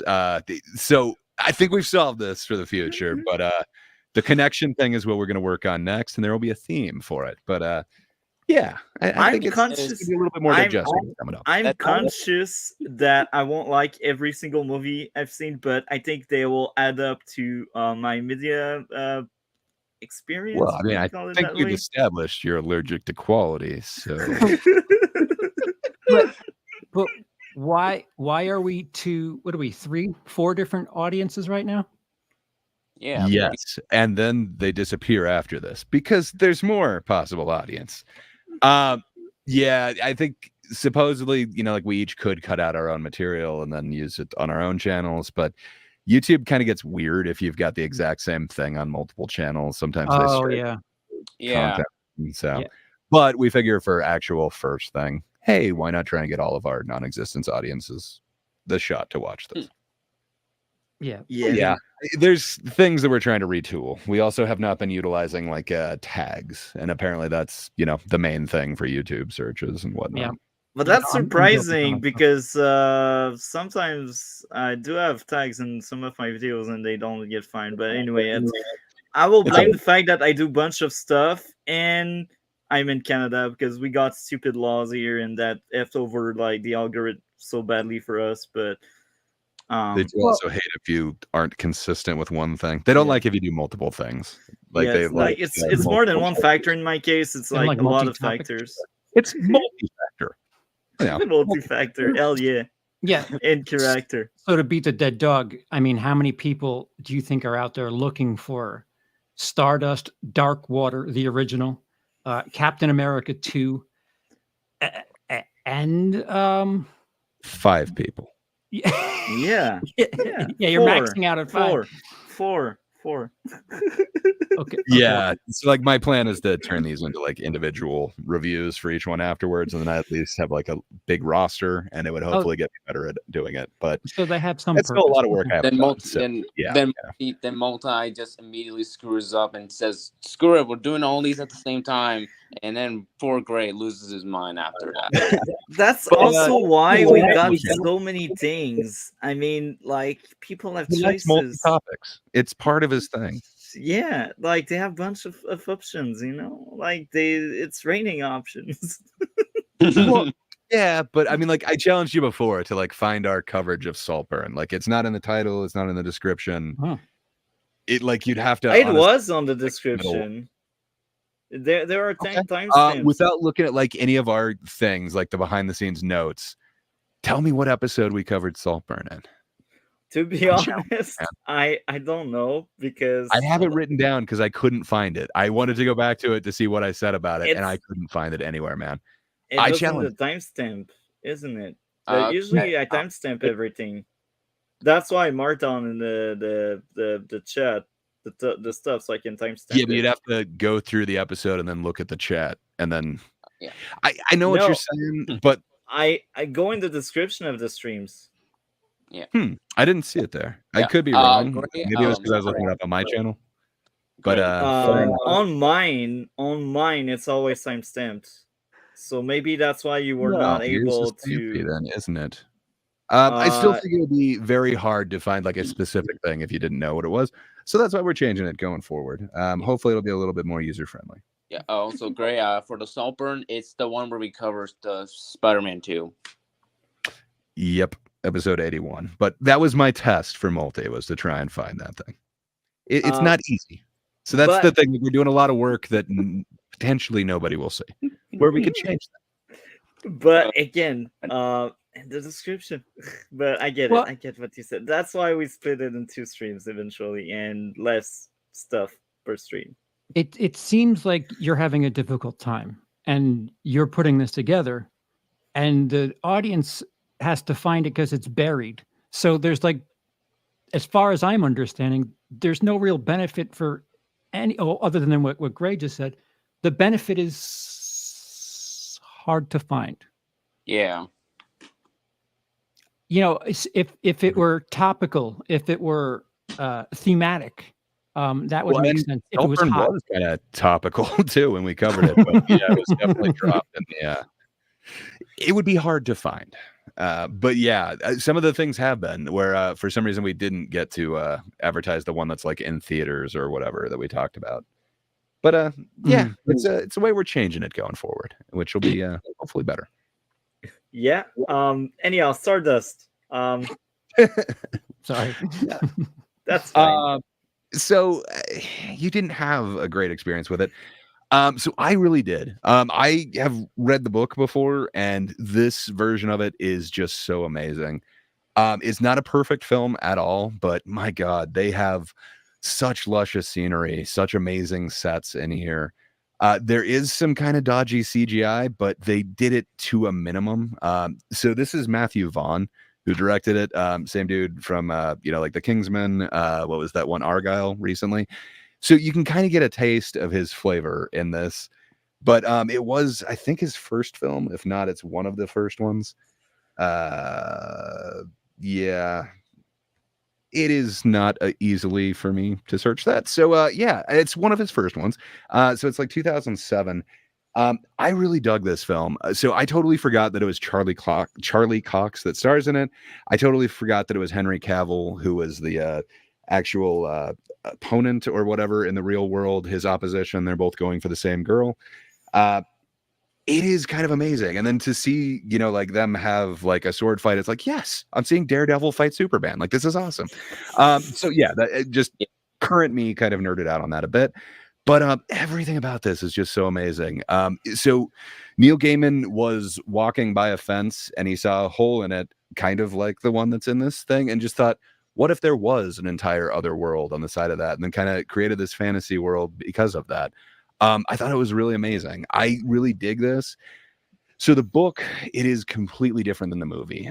It completely diverges from the moment where they meet one of the greatest characters in this, the captain of the sky ship, the sky pirate, if you will.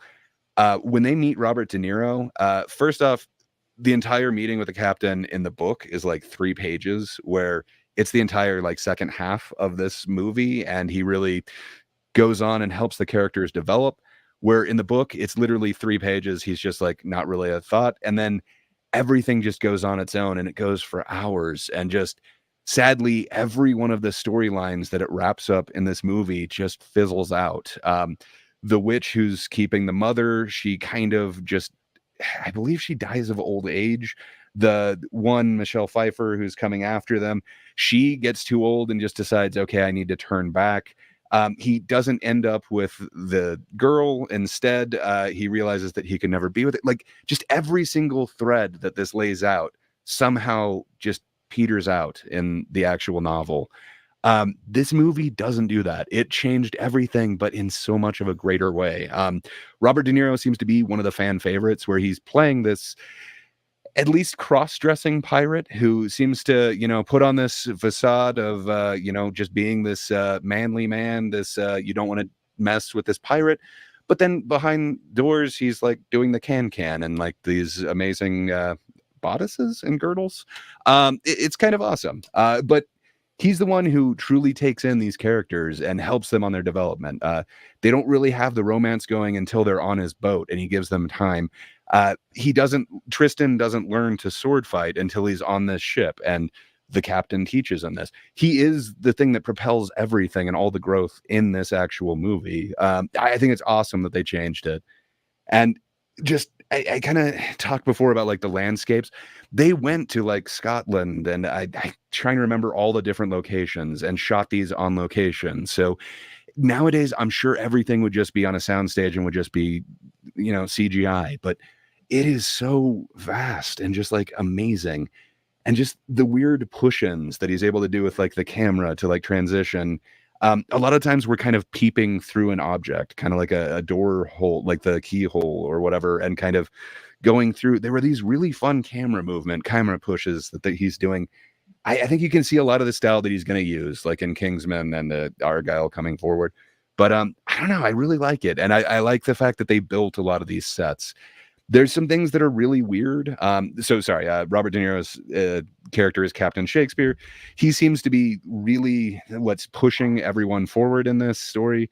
But I do like the kind of weird hints that they have that, he may be more than just a cross-dresser. Perhaps he has this relationship with Henry Cavill. That's kind of fun. I didn't catch that the first time, or at least if I did, I completely forgot about it. It was fun to see the wink shared between the two of them. I don't know, like this, it works for me on a whole bunch of levels where there are a few mistakes in it. I think based on the CG, the fire looks a little funky, but I love the through line with all the ghosts. And that's kind of the other thing too. The ghosts, they don't actually ever really come after him. There is no confrontation between him or any of the brothers. That also just peters out on its own in the book, where here we get this amazing fight scene between the last brother, only it's not really the last brother. It is the witch, Michelle Pfeiffer, but she's controlling, like that scene alone. That is an amazing fight choreography. I love that whole thing. I don't know, this film worked for me on a whole bunch of different levels. And for me, it really did hold up. I'm sorry that you didn't have the same experience, Multi, but yeah, it's so much in the vein of like Princess Bride to me. To me, it feels like it very much belongs in that type of world. It's not nearly on the same tier, but yeah, I really dig this. I think if it's not my favorite Matthew Vaughn film, it's definitely like top 3. But, and it's funny how you mentioned Kingsman and Argyle, 2 movies I really enjoyed. I'm excited about covering Kingsman eventually because I know it's on the planning. I don't know where exactly, I forgot, but that's somewhere down the line somewhere. Someone. But yeah, do you want to add more? I think that's it. Just I also dug the music in it. It didn't super stand out, but yeah, I had a great experience with this film. And come on, man, how do you not like De Niro as a sky pirate? I will say this, Charlie Cox. I will like that actor in anything he's in. So I enjoy this character a lot, but that's where my enjoyment. Well, it would be a lie to say that's where it stopped, because I will admit when there was action that was cool, but maybe that's ADHD talking. Like, oh, flashy stuff, sword fight, magic fight. That was cool. I enjoyed the music. What happened to the unicorn? She blew green fire at it, and then we never saw it again. Did it affect the unicorn? Did it just run away? What happened to the unicorn? Unclear. I could agree. Unclear. But I thought maybe it's because it's fantasy, because I struggle a bit with fantasy. Maybe that's it. I don't know. But if you struggle with fantasy, then how can you watch the terrible Nimona film then? That was a goddamn good movie. So maybe it's just Matthew Vaughn fantasy. I don't know. Like, again, I like Nimona a lot. This was a good movie. Have you seen it, Charles? Which one? Nimona. That was an animation movie, I believe 2023, I think. No, if it's recent, no. Oh, okay. But that was a good animation flick that DC aided. But yeah, like Stardust, I think the actors were solid, but I just didn't connect with anything. Again, maybe it's because it's fantasy. So since I don't have much more to say, my enjoyment would be at a 6 or a 7. But as a movie, that's a 9.7 because that's a solid movie. But with my only issue, plot armor on both character in the end. So there's 2 plot armors, 9.7. Actually, 9.5. Whatever. I'll talk them into it. So great. So I love this film. I would not put it at a 9.7 or 9.5. It's a good film. I like seeing, like the little cameos, like I think it's pretty awesome to see like Ricky Gervais in there. Kind of again, like Henry Cavill is some of these smaller roles. Peter O'Toole plays the king. Every one of the brothers is great. I think this has some amazing performances in there. But yeah, for me, it's a very memorable film. It affected me a lot, but yeah, it's definitely not a 10. I think I'd go like 8.5, somewhere around there. That's funny. That's funny. It's a good film, but it's not perfect. You liked it more than me, but you have a lower score. That's funny. I like Yeah. it. Yeah, we Yeah, have That's different. the charm of the stream. You see.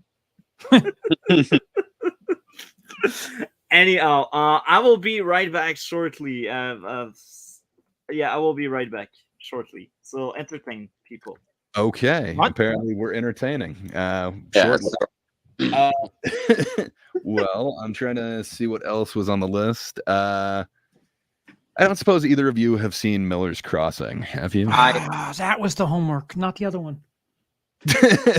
Well, I mean, the other one's fun. I mean, it's Mm. worth seeing, but yeah, I think Miller's Crossing is definitively a better movie. Oh yeah. But I don't not a remember great- it very well, but I could say that without. well, I absolutely love it. It kind of goes back and forth whether it's my favorite one. It's definitely top 3. I kind of have a rotating 3 with the Coen brothers. It's this one, which is Miller's Crossing, The Big Lebowski, and No Country for Old Men. All 3 of those are just like, to me, flawless films that I could watch anytime. But yeah, it kind of changes, I guess, based on which one I'm watching, which one is my favorite. But Miller's Crossing is up there. And I happen to know that Multi had a completely different experience with this one. Yeah. He hated it. He absolutely hated it. I do not understand that. The performances in this one were just amazing. Every single actor, from Albert Finney playing the crime boss for the Irish Mafia, and Gabriel Byrne being his right-hand man. Both of those performances are just so amazing. And it leads to like one of the most amazing, I guess you would call it, I guess mob or mafia film tropes where you have to have somebody that, at least Prohibition era, where you have to have somebody with a Thompson gun. I think this has the most classic one where Leo, Albert Finney, is set up to be whacked by the Italian mob. And somehow he hears that they're coming in the house. So he's just ready for them. And he ambushes the ambushers and then is able to just jump out the window and just start going after the enemy's reinforcements with a Tommy gun. It is amazing and over the top in a way that only the Coen brothers can do. And visually what they do with this one is just so amazing. So Barry Sonnenfeld is their DP on this one. And he worked with them on the first 3. So Blood Simple, Raising Arizona, and then Miller's Crossing, which are just amazing films. And they're all completely different. Barry Sonnenfeld is a strange guy. The way that he kind of describes it, a movie either has funny lenses, which are wide angle, or he calls them long lenses, which are serious ones. So this was supposed to be a serious, handsome movie about men in hats. And I think they accomplished that. Just the way that he uses the camera in this is like amazing. He does have a couple of wide angles that he uses in it, but it's kind of where John Polito, who plays Casper in this, is going kind of crazy. They do like a Dutch angle and a moving camera with a wide angle, and it just gives you this kind of uneasy feeling. It is amazing. There are just so many sequences in this that just the visuals alone tell so much more of the story. Like there's the scene where the phone is ringing in Tom's apartment. So he comes in, he sits down at the phone. All you're seeing is just his reaction to it. And then you see him answer the phone. You assume that's all that this scene is about. And then you see him start talking to this chair that you only saw the back of. And then you realize that someone's sitting in that chair.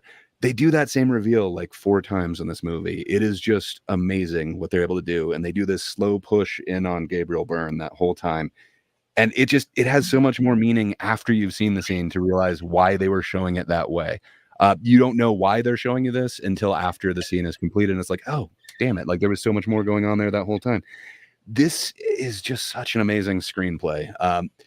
When they were able to work. So I love when they work with Roger Deakins and they do that for the next few films coming up. But man, what Barry Sonnenfeld was able to do, he understood these really kind of crazy angles and crazy ways to move the camera. Even when he's using the long lenses, he's still keeping the camera moving. Just everything about this film to me is beautiful. I love, the entire Thompson gun scene is scored to Oh Danny Boy. It is amazing. There's so many iconic things about this, and just the way that they have the interactions between everybody. Tom's supposed to be this character that sees every angle that's going on, and everybody is double crossing. But it all starts from that opening monologue from John Polito, Johnny Casper, who just, he has the performance of the movie for me. I just love John Polito, but he is amazing. But he's talking about, like, it's getting to be where you can't even trust a fixed fight these days. It's all about ethics, and that's really what this movie is about. It's really kind of crazy. I've heard a couple people knock it because there's no, like, good characters in it. Everybody is corrupt in some way, and it is a mob flick. So I don't know. I don't know that anybody's supposed to not be, I don't know, a criminal, a person, the mob isn't known as do-gooders. So I don't know. I guess I don't understand that, but you definitely understand a bunch of different ideologies from these characters. I connect so much with the Tom Regan character. I love it so much. This is my favorite Gabriel Byrne performance.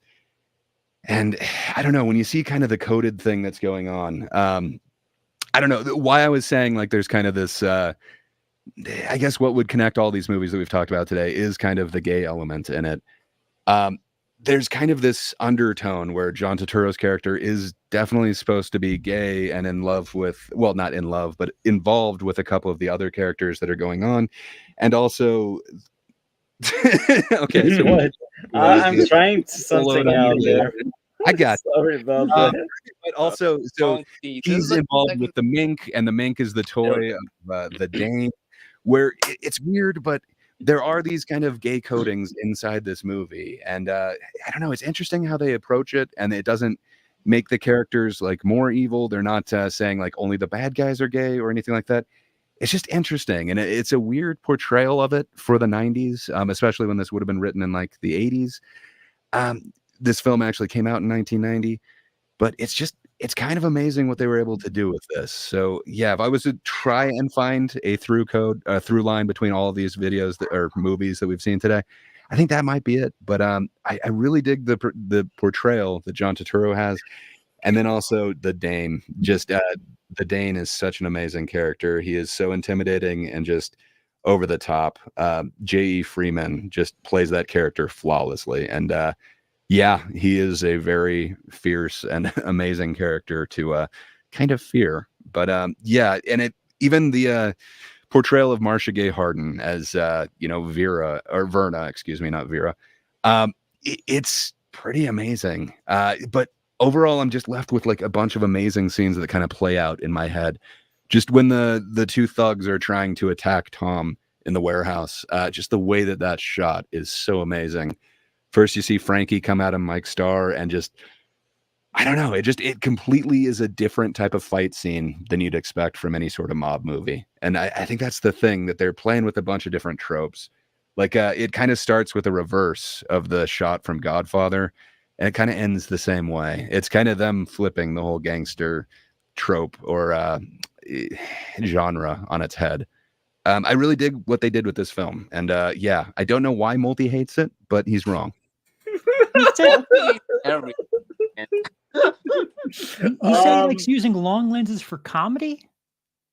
So no, he was saying the opposite. Like, you either have okay. pretty lens or the comic lens, but he uses it a couple times, and you kind of get like a Raimi-like effect. And actually, there's a cameo by Sam Raimi in this one as well. But one of the mob bosses is kind of going crazy, and while he's going crazy, they do a Dutch angle and really wide lens, and it just kind of adds to, like, the weirdness, because everything else is just a long lens in this. So it's really cool. I like the way that Barry Sonnenfeld used the camera in this one. Yeah, it was just interesting because I think I was taught, especially with the Coens, it was with Deakins at least, it was always they first put on, I believe it might have been Fargo. And I'm like, what scenes are they using wide angle lenses in? And the teacher goes, all of them. And I was like, oh, yeah. Okay. Yeah. When Barry Sonnenfeld kind of described it, it's like, well, are we using funny lenses or are we using pretty lenses? And it's like, oh, pretty. So Miller's Crossing, You got me right, Drake. gotta I'm make yourself allergic to sick, man. quality. I'm allergic to quality. This movie was rough. I gotta say it was rough. Maybe it's because it's old. I'm not the For biggest fan of fuck's old sake. movies. You're not Of course. asked to From all fuck the way the back movies. in 1990. It's older than me. It's older than me. Multi. I like films that are older than me. Depends. Like I like the old James Bond, even if they're older than me. But these are the exceptions so far. But multi. Oh, Top Gun. I also like Top Gun. The both Top Gun were great, actually. Not helping. And The Shining as well. I like The Shining. That I find hard to believe. I Sorry. liked it, bro. I liked it. Well, I find that hard to believe, given your best takes. Ever since you became Mr. Best movie takes, so not sure if I believe you, Multi. So I got a side note here. I had apathy. I despise the accent. Like that Who's was that? hard. Everyone had a different accent. Like Every John- accent in this movie, that was all of you. rough said. for me, man. But he's the Italian mob. He's got to do like the Italian thing, and then the other guys are the Irish mob, so they got to have Irish accents. At least they're accurate, you know. Like again, I didn't hold it against the movie because that's cool to have different accents, but I just didn't like it. It's like it's hard. It's hard. So Is after there one actor or character, or just every accent? So like Leo was the the Irish mob leader. Did you hate his accent? I think the most bearable one was the lead, the main character. I don't even know Is it his Tom Riggin? name. He pretty much used his that's Gabriel Byrne. He pretty much has like an Irish accent. So fair enough. That is So the one you I don't like to actually read, and you don't like it when their accents are different. So you just want the language that you really prefer and nothing else. Otherwise, you cannot enjoy it. it's more challenging to enjoy it. I need to think of because I know You're not there's immersing yourself in these stories. You're like, Did you like John Turturro's accent? So he's the one who plays Bernie Birnbaum, the guy who he has to take out to the woods. Oh, actually, that one was decent. Yeah, So because I like enjoyed he's that totally one. putting on that accent as well. Like that wasn't his normal way. He's going kind of an effeminate Jewish guy, so kind of like gay, but not over the top. It's an awesome accent, man. Like I love that character. This one I admit. Apparently, This he actually based that character on Barry Sonnenfeld, the guy who was the DP on this. He just was mimicking him for all of his performances. I will admit this. That character you mentioned and the lead are the two redeemable qualities of the movies. I think I enjoyed both character a lot.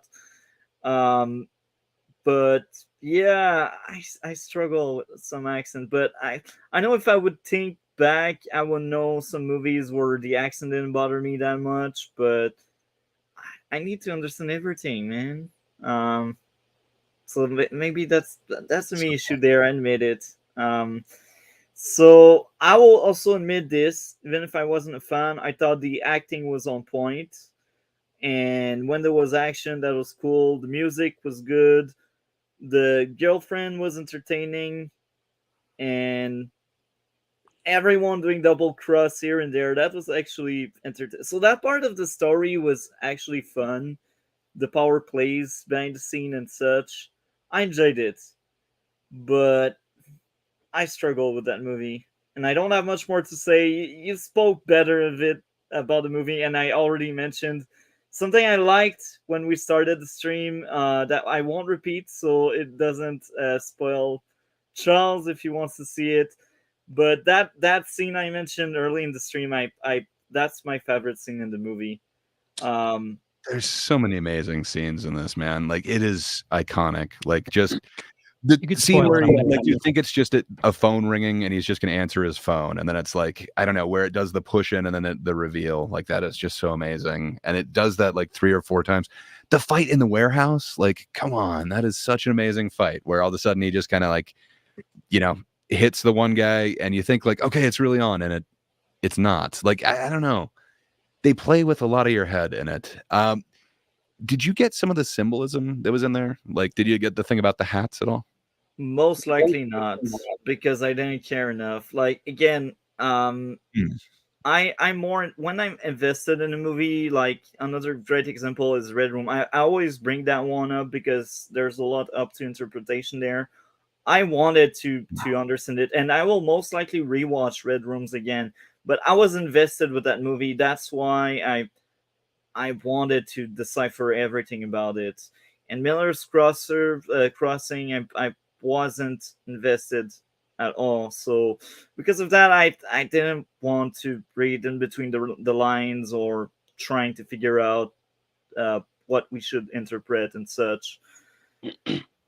I really need to be invested in the movie or media to really try to dig deeper into it. Another reason why we should cut down on the number of things. You know, it's not just a thing that you're checking off. It's like an experience that you can have.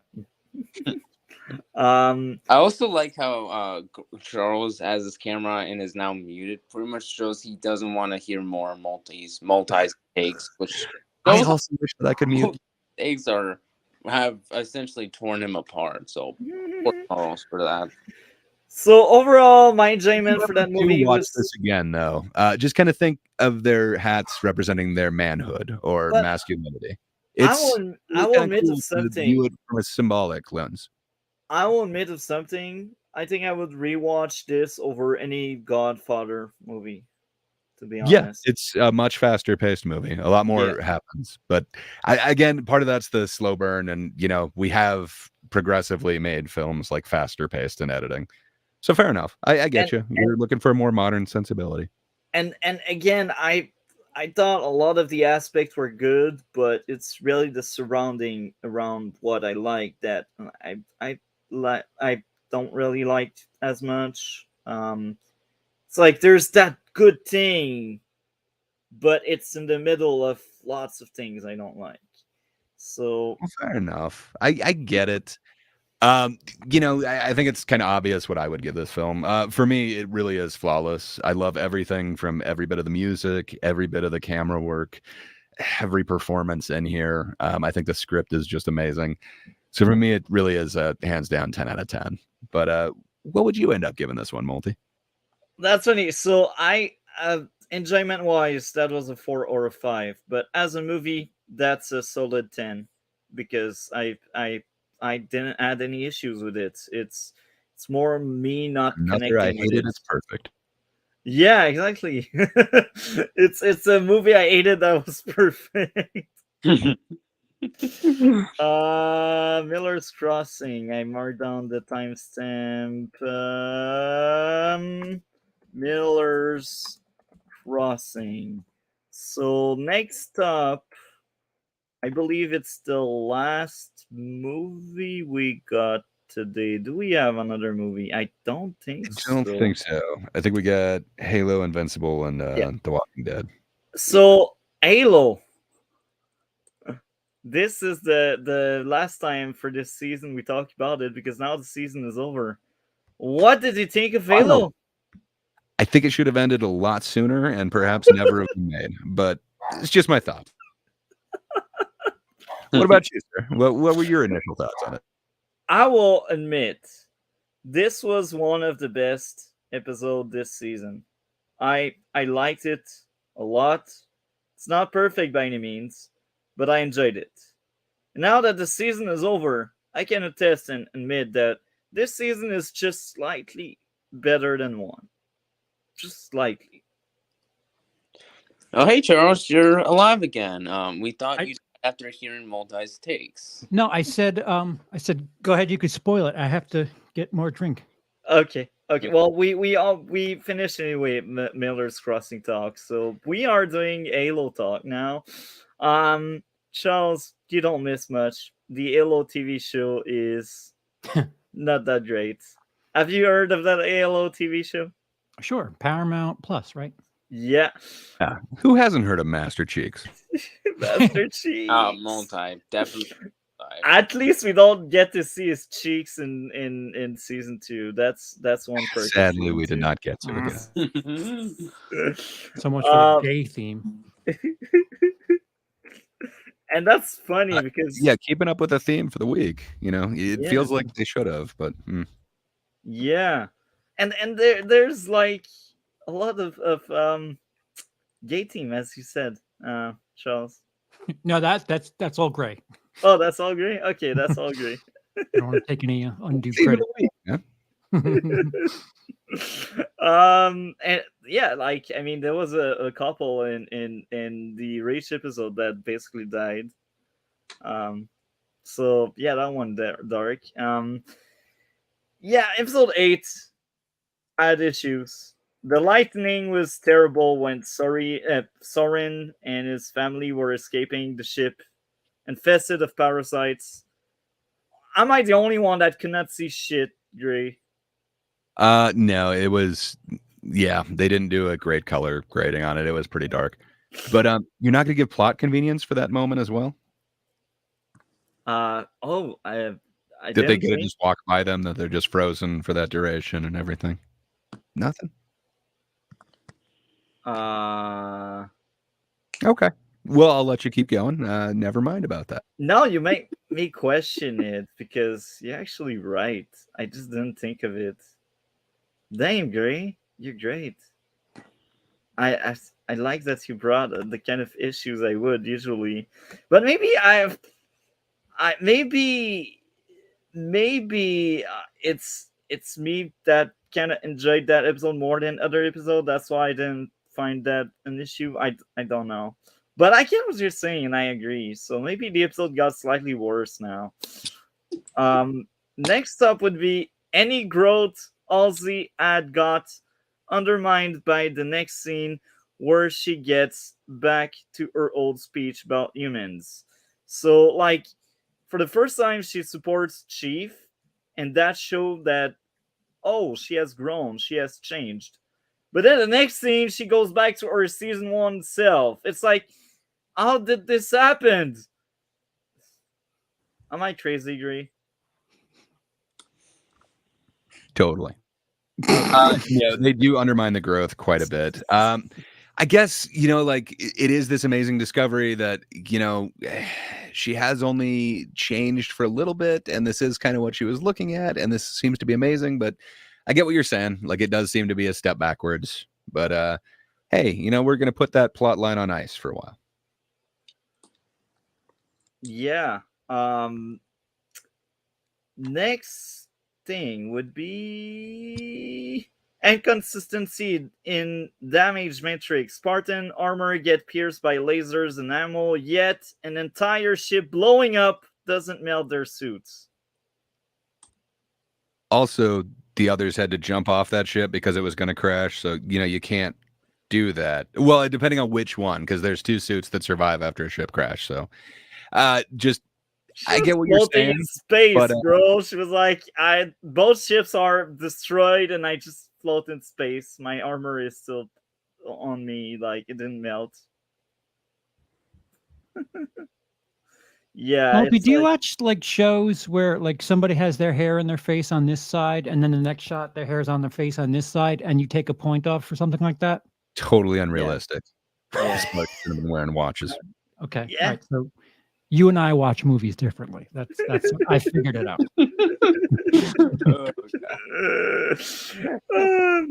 So, I think that's it for my issues. But I will admit, again, that's one of my favorite episodes this season. There was a lot of action, so that was cool. That was fun. There was music that I liked. Oh, you're just gonna stop there. There was music. There's music. The flood thing was actually cool. Like that's something from Halo lore and such. That will be fun to see more parasites and such. I just opened season 3 that will make these parasites threatening more than they did this episode. But they just arrived, so I will just give him a pass for now. But make them threatening, they are so freaking hard to delete in the games. You need to make them a threat. Like if you introduce them, make them a threat. I also enjoyed that now Master Chief got his agency for the first time since the show started, because he's now making the call. Oh, this time around, I won't listen to you, and I will just do whatever I want. And he ends up like saving Kai and the others. What did you think of the action fight sequence where Chief just saves the day in the ship? It depends. Parts of it were really cool. Like I like when what's her name, like Martinez or something, gets shot, but then she picks up the two Needlers while she's being dragged out. Like that part of it is great. I thought some of Master Chief when he first comes in there is pretty great, but some of it's hard to see. Like they're obscuring it with I think like smoke and explosions and stuff. So kind of like you said, like it just everything isn't necessarily the easiest to see on screen. I think they do intentionally make it a little bit darker. That might be to try and pull off some of the effects or to make it look a little bit more real. But I gotta be honest, it wasn't my favorite fight scene. I thought the one on Reach was better. I do agree with that. The one on Reach was better, except for the moment on Reach where it's all blurry and you cannot see shit. That was like, I remember having that issues there. Stylistic choices, I guess.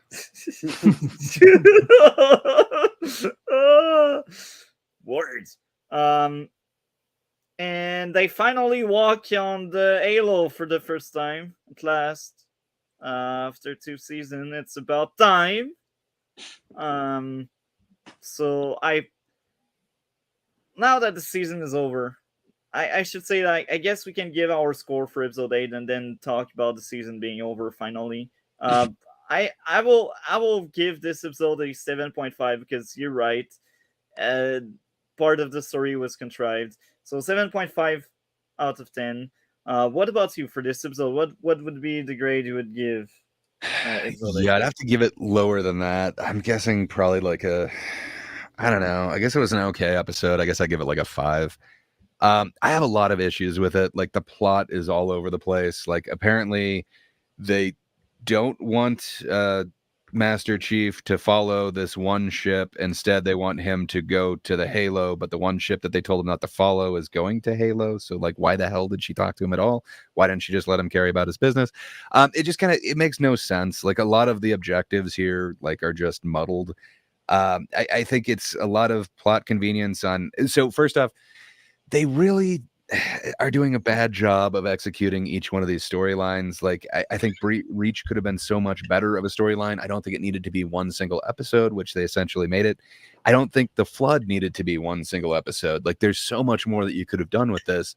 And then to combine this with this battle that's going on, I don't know. I think they could have done so much more and made the battles like 2 episodes each. At least that would only make half the season filler. But as it is, I think there was one good episode this season and then one half good episode. This is unfortunately that half good episode.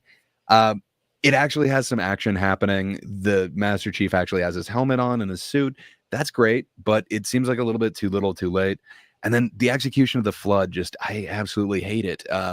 There's characters who are kind of turning, but it's at random times. Halsey's able to walk in and out of all of them and not be disturbed.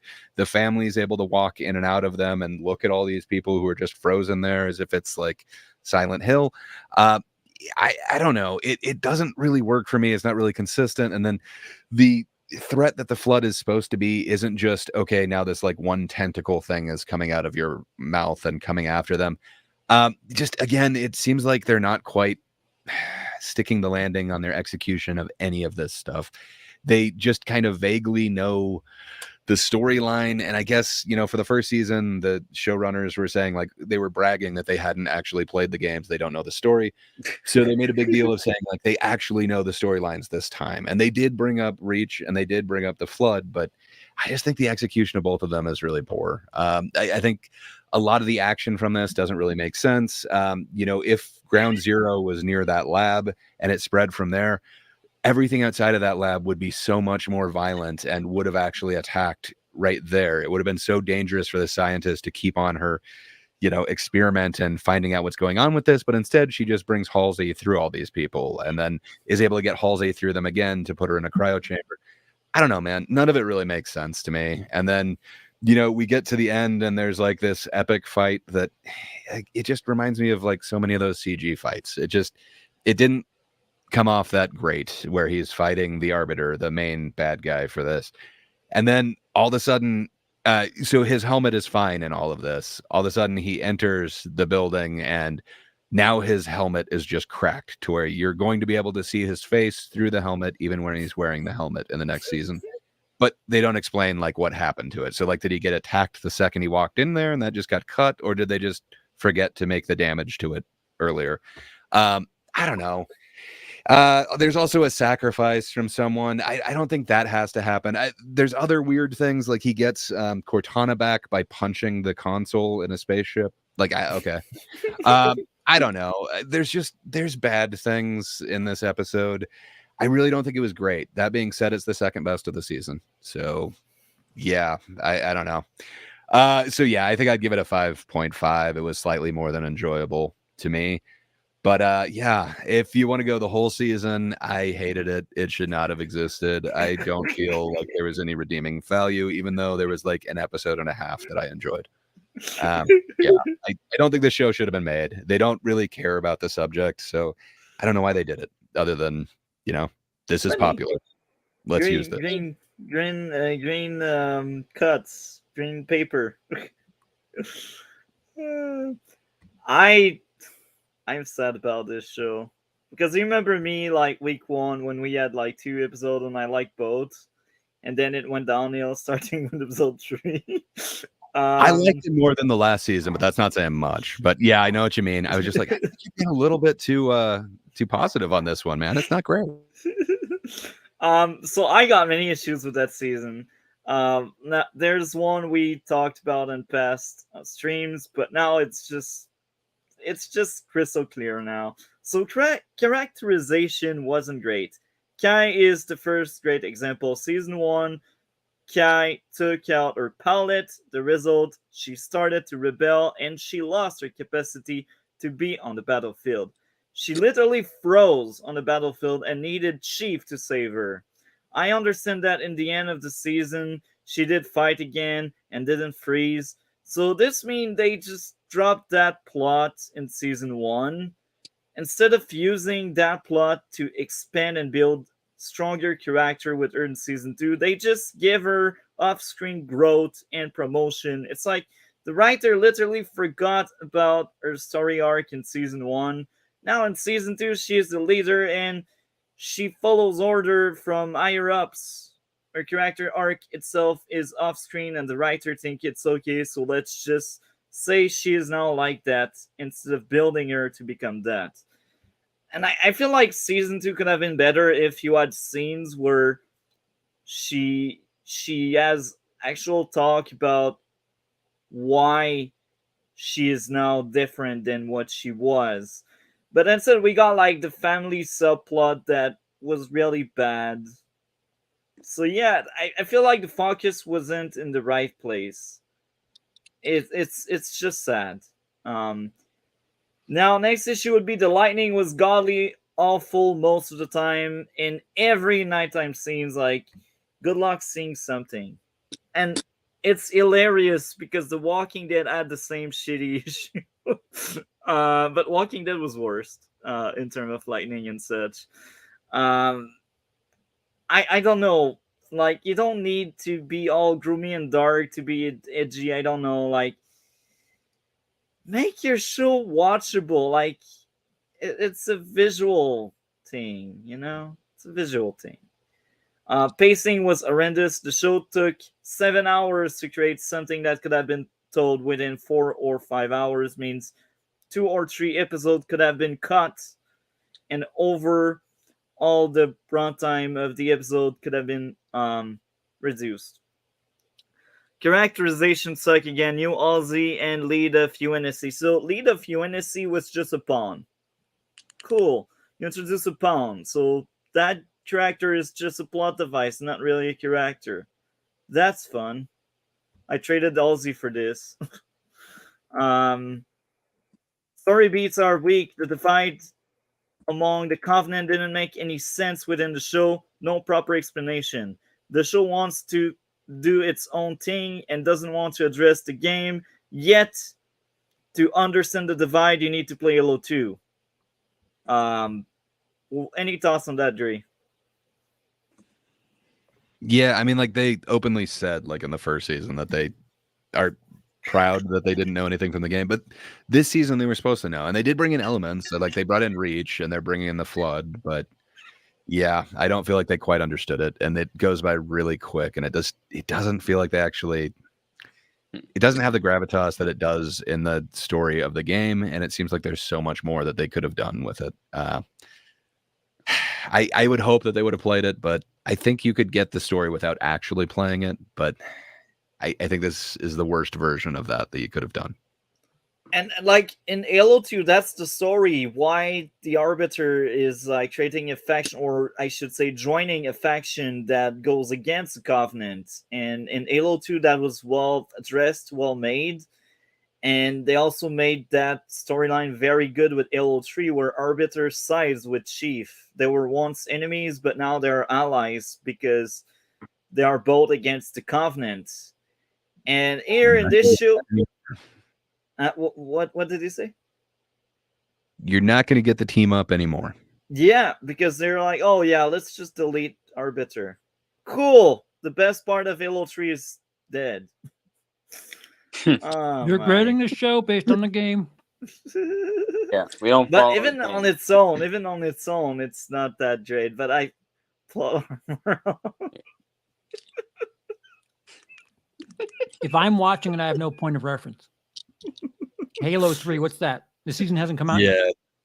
I think Halo 3 is where I kind of stopped. So I just briefly knew like a thumbnail sketch of like what Reach was and what the Flood is. But yeah, even knowing that, it doesn't feel like they even knew like a thumbnail version of it. It's like somebody, it feels like they played like the telephone game with it or something. It's like, some aspect of it. But here's our version of it.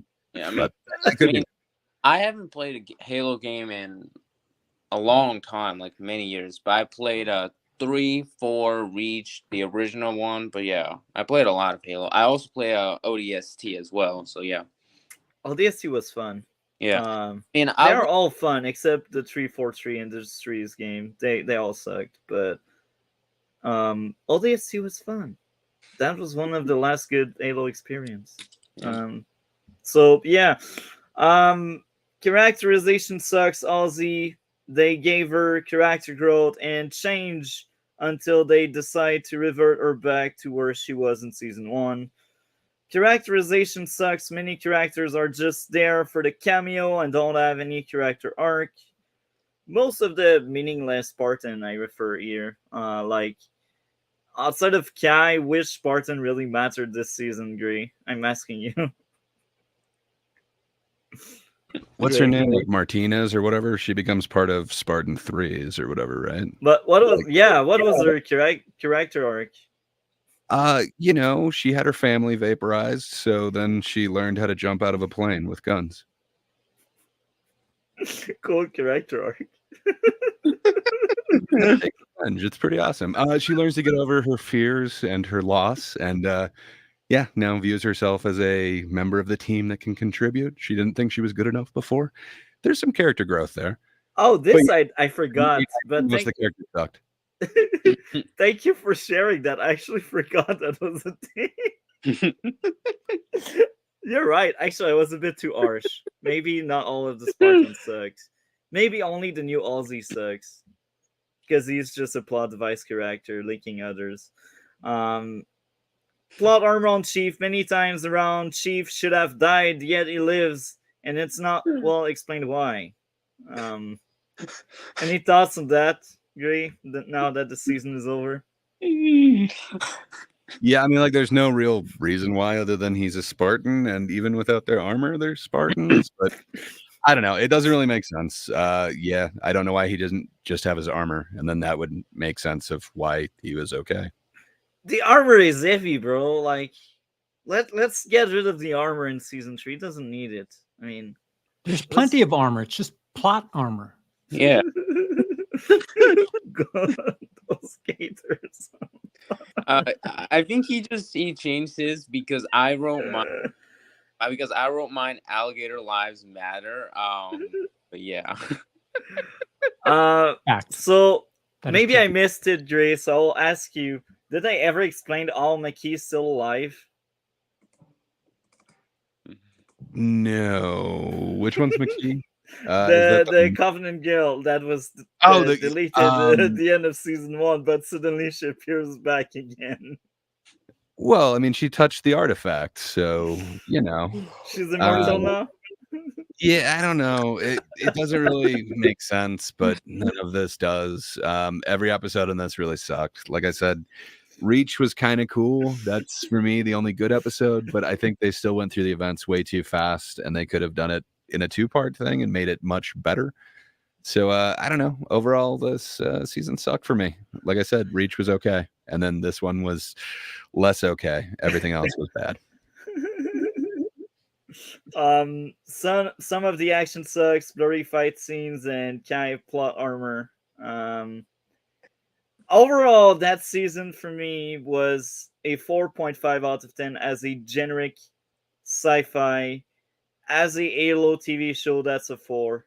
That's okay. really For bad. that's you personally, but what would you actually rate it objectively? No, objectively, that's it. Oh, you That's said for 4.5. you though. Okay. As a yeah, Halo no. TV show, that's a 4. I think it was slightly better than season 1, so I don't remember what I gave season 1. That would be nice if I did. I would give it 0.5 more than that. There was one good episode, but again, there were 8 or 6.5 bad episodes. So I don't know. I would give it 0.5 more. I think I gave it 3, so I think I'd give this one 3.5. It's slightly better. It's not a great show. I wouldn't recommend, would not watch again. And I will, as a closing thought, share my top 3 episode would be episode 2, followed by 1 and 8. And the worst 3 are 6, 3, and 4.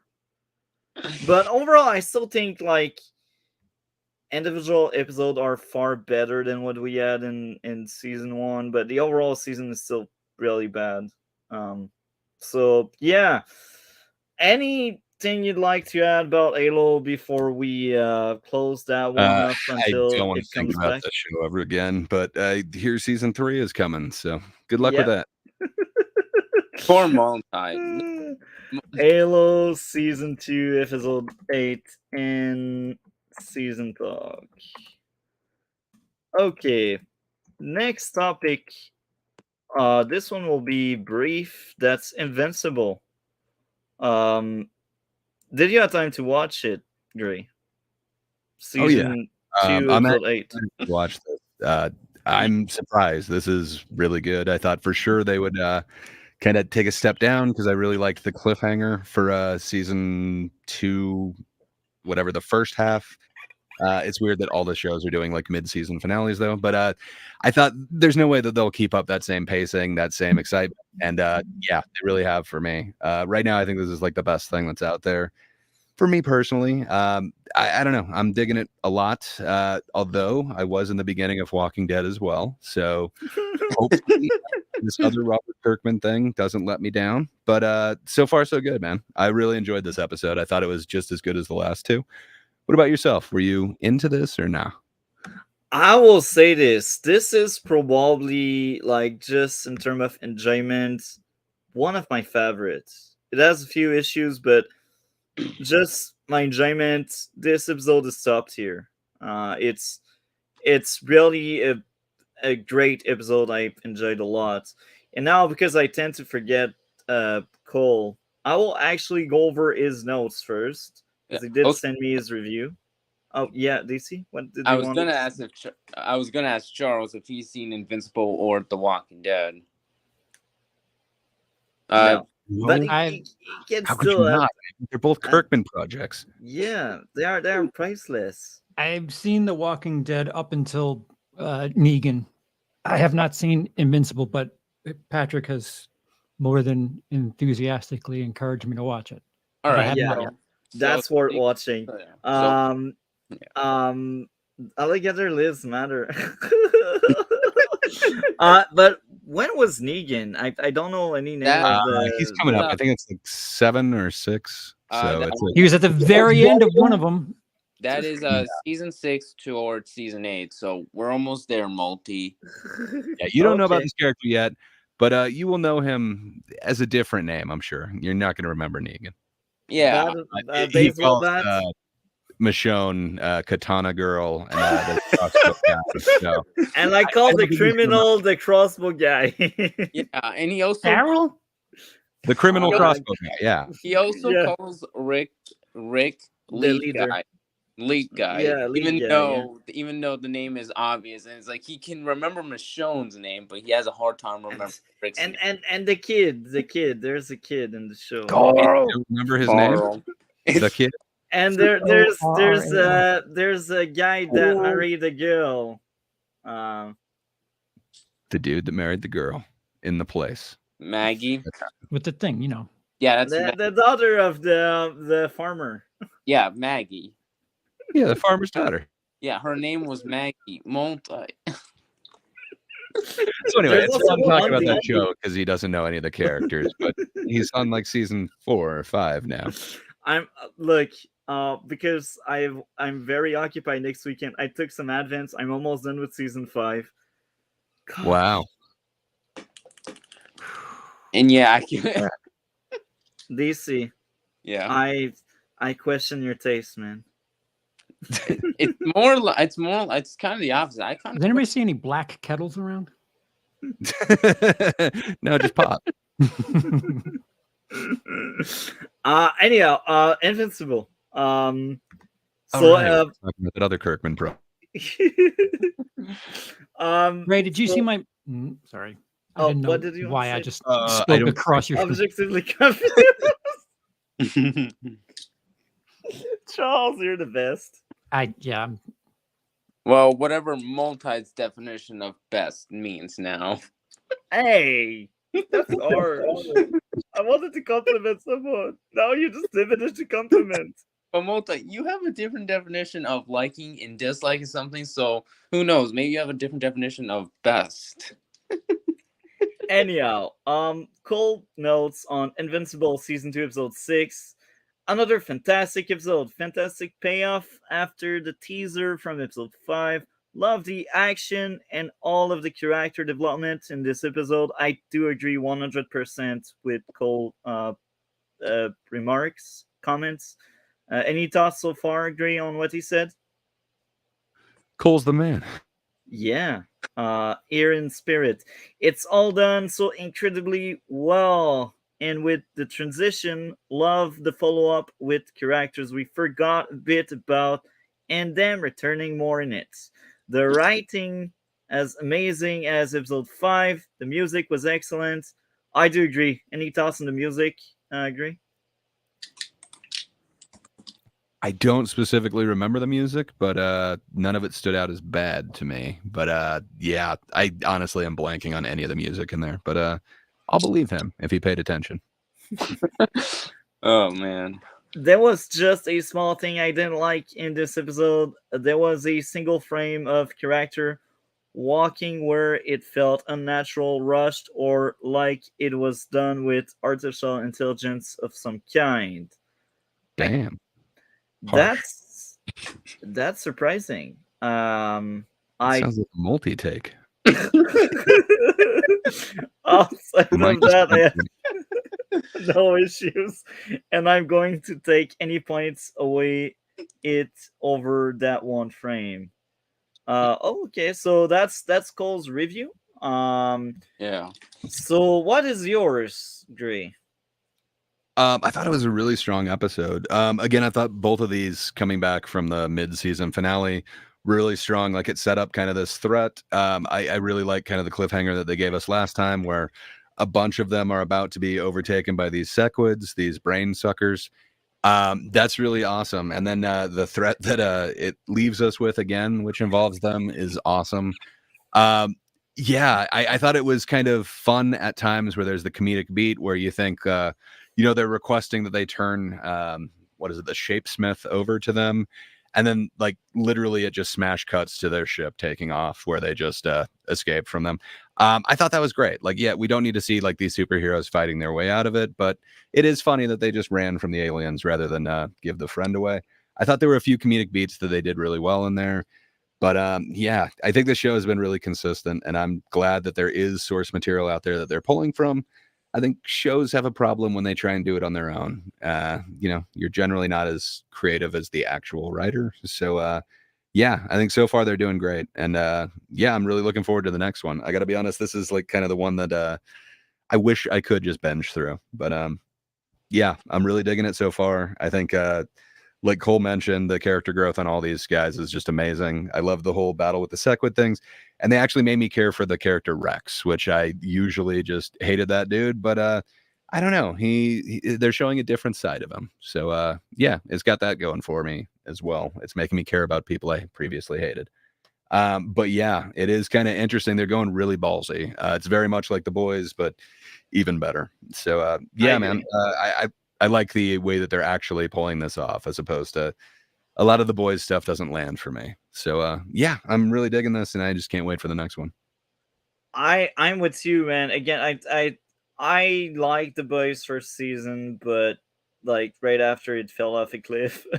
When it comes to Invincible, I like season 1, but season 2 is just an improved version of 1 so far. I just like it so much. I really hope we don't end this season with another world-ending threat. That's my only hope. I cross my finger Well, I for mean, it. it's superheroes. Like, I think they've already set it up from the beginning. Like, there is going to be one, Yeah. but it's for one specific person. I hope it will be season 3 shenanigans. I hope. But anyway, this current episode, I had a blast. I liked it so much. I only have For you, the like while they're in space, Alan can only talk to one person. Like the communication can't go two-way between humans with him telepathically. Did that land for you, or was that weird? I thought it was fine. hilarious. Okay, I was just wondering if that's not funny. But fair enough. No, I think the humor in Invincible is on point. I don't remember having or seeing or hearing any joke that didn't land for me.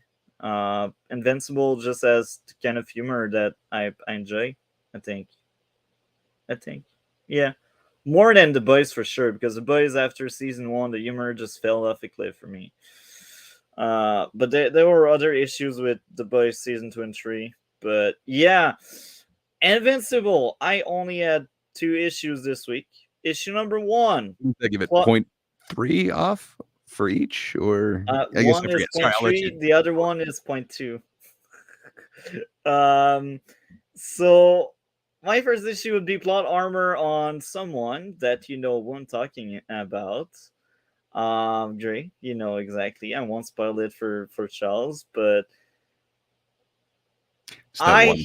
I know what you mean. yeah, like I'm glad what they will do with him in the future, but the sole fact that he's still alive, it's like no, it just doesn't work.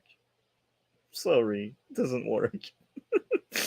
um, it yeah. So my next issue would be, why would Invincible need a helmet if he could breathe in space without it? So far in the show, he always had that kind of helmet in space. But there's a sequence in this episode where he is in space without his helmet. And I'm like, they forgot he needed that respiratory thing. Maybe I nitpick too much. Super lungs.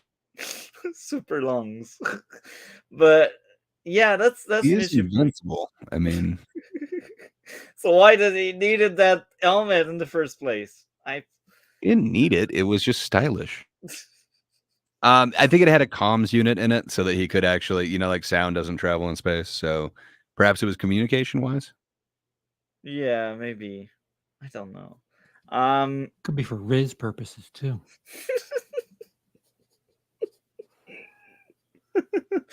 Now enough of my issues. I like the opening sequence. That was amazing and entertaining. 9.7. Sorry. Immortal finally trusting Mark was well earned. I like that a lot, and Cecil growth into accepting Debbie. way of raising the kid was great. The music and sadness of some people vanishing, that was cool.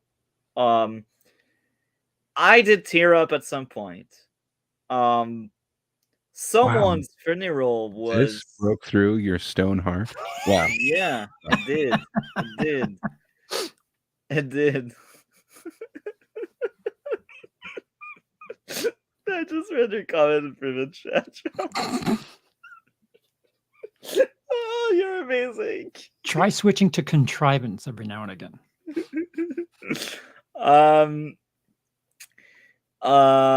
Mark and Amber were entertaining, and their struggle was heartfelt, man. This episode again was great, and the talk about relationship here was something I enjoyed. What did you think of that entire relationship aspect they had, Dre? Animals, loud animals. The Walking zoo. pet. The zoo.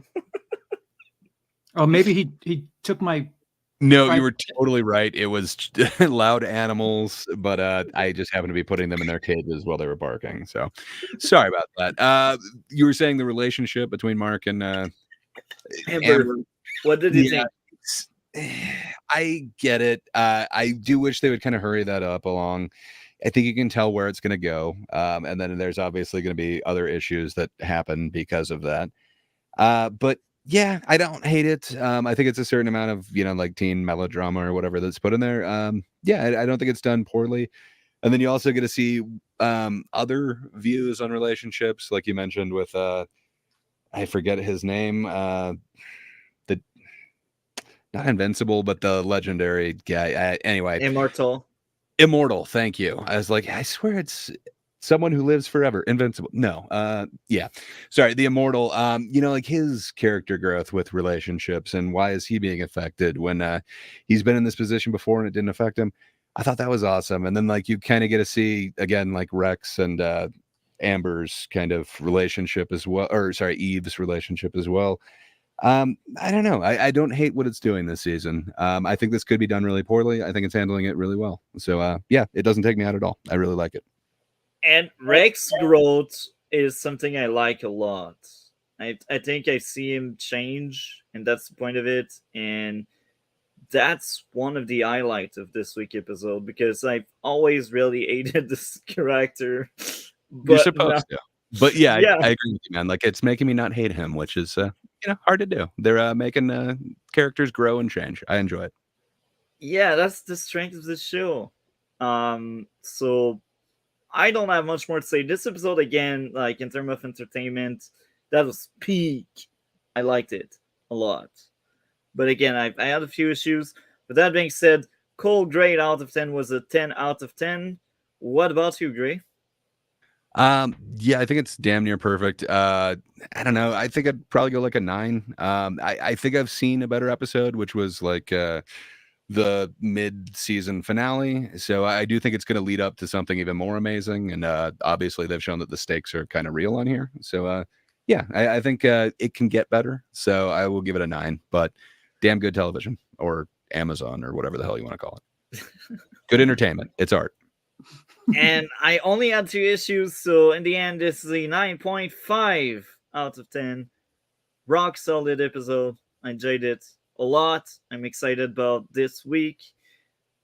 I just hope they will be as good, or maybe better. I don't know. We'll see. So that's it for Invincible this week, and we will get into the final topic, The Walking Dead Season 4. And we got Charles laughing. I get you, bro. I get you. So I will say this: the coverage, the subjects of these streams are they're a very good representation of what happens between my brain and my mouth when I try to speak about something coherently, and it's just yes. It's a demonstration from all of us with that, the soft nougatiness that is all of our brains currently. I was inspired by this. I just kept reading this. Wow, those look amazing. We only have like Cadbury eggs, and if you're lucky, you can get like the dairy milk. But damn, Yeah. Cadbury everything is great. I think you guys have more Cadbury in Canada. You guys are lucky. Yeah. I don't know. We got Trudeau as stupid prime minister, future dictator. Fair enough. You guys used to have Cadbury. When I was up there, they were big. They were some good stuff, man. We don't have that here, and I'm jealous. Okay. Hershey's sucks. So Charles, based on what you crunchy, It doesn't. that's actually cool. I like crunchy. Yeah, Those it's- are- Oh, crunchies are so good, man. Yes, they are. The only one that I like more is what's it called, like Coffee Crunch or something. That's like a Canadian one. It's really good. It's like coffee toffee. It's great. It's amazing. Kind of like a honeycomb that breaks in there. It's very Yeah, much that's very similar to that. Very similar. So Charles, Yo, based on what you remember, what did you think of The Walking Dead as a TV show? the entire show or season 4? The entire show, So we're because on you haven't season 4. spoke about If it so far. I'm sorry, I heard everybody at the same time and got nothing. Yeah, I talked over him. My bad. About the entire Season show, 1 is fun, like it goes up until they get to the CDC.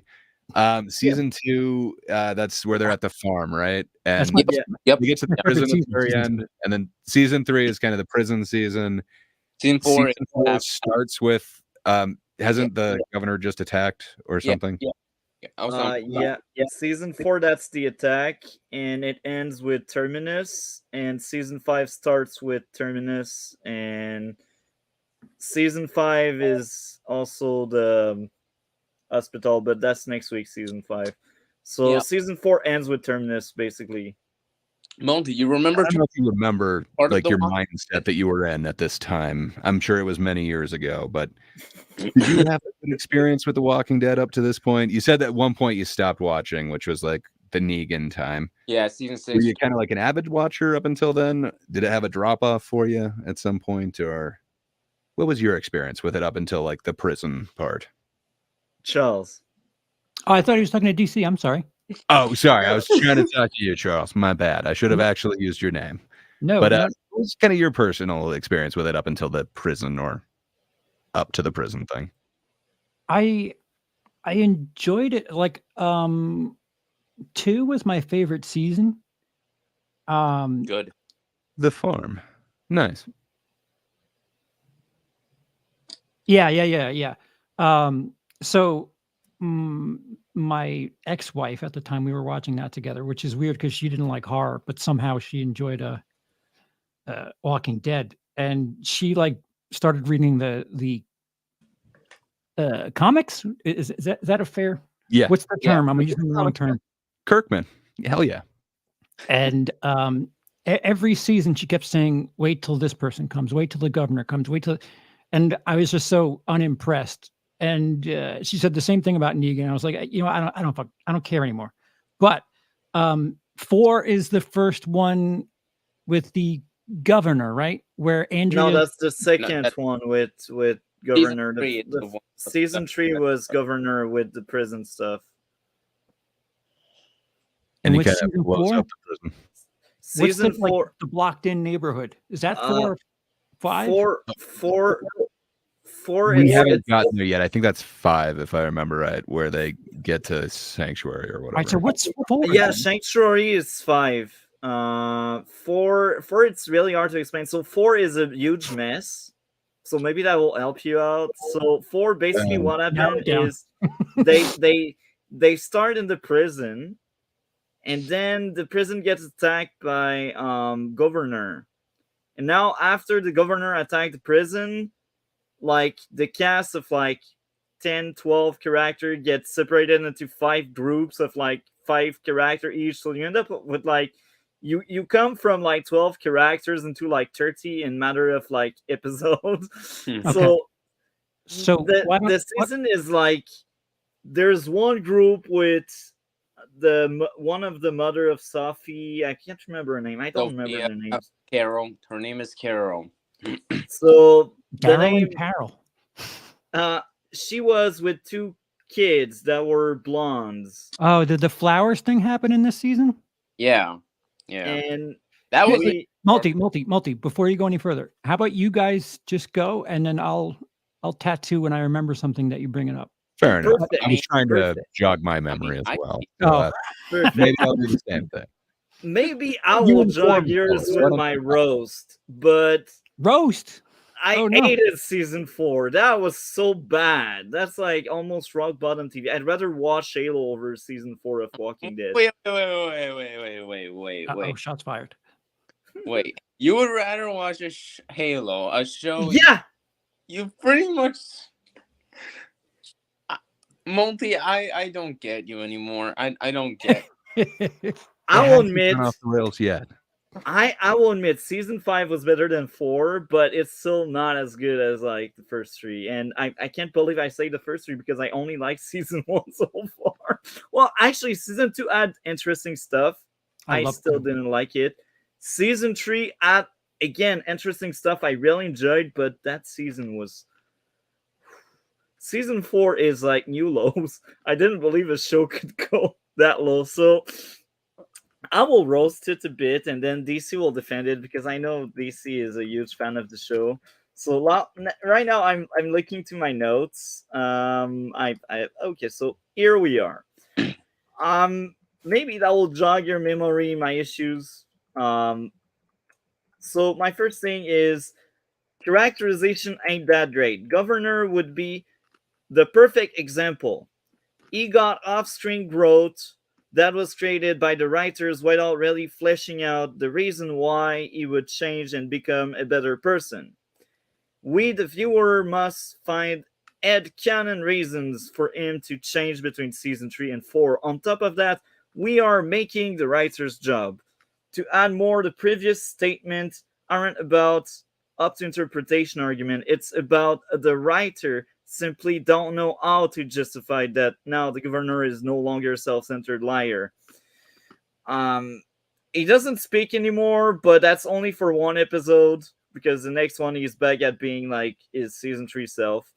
The next step into governor trash writing would be the fact that it took him one episode to revert back to his season 3 self. I just said it. I repeat myself because I forgot. I actually marked it down. I mean, some build up. No, bro. It's like early in the episode, he get like abandoned. He got let down by his group because they're like, you're a psycho that just deleted like your people. So we just leave you alone. So he's kind of forced into being alone. It's not him choosing to separate from the group. The group chose to separate from him. Well, And multi. How is that an issue when you consider the logic? Like, would like if say you were part of the group and one person just eliminates all of the group, would you still be around? My issue is not the fact that they left him. It's the fact that it's not him that left them. If he left them, that would have shown, okay, that's his choice to change because he's no longer with them. But the fact that they left him shows that no, it's not really his saying. It's not really him choosing to change. It's other people that made the change for him. Am I clear, or is it too messy? Honestly, I it's too messy because Charles or Gray, am I clear? Or I need to as you're reword it? speaking, I'm actually watching a 10-minute summary, and I'm getting flashes.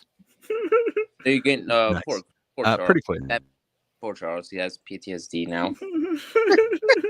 So Sorry.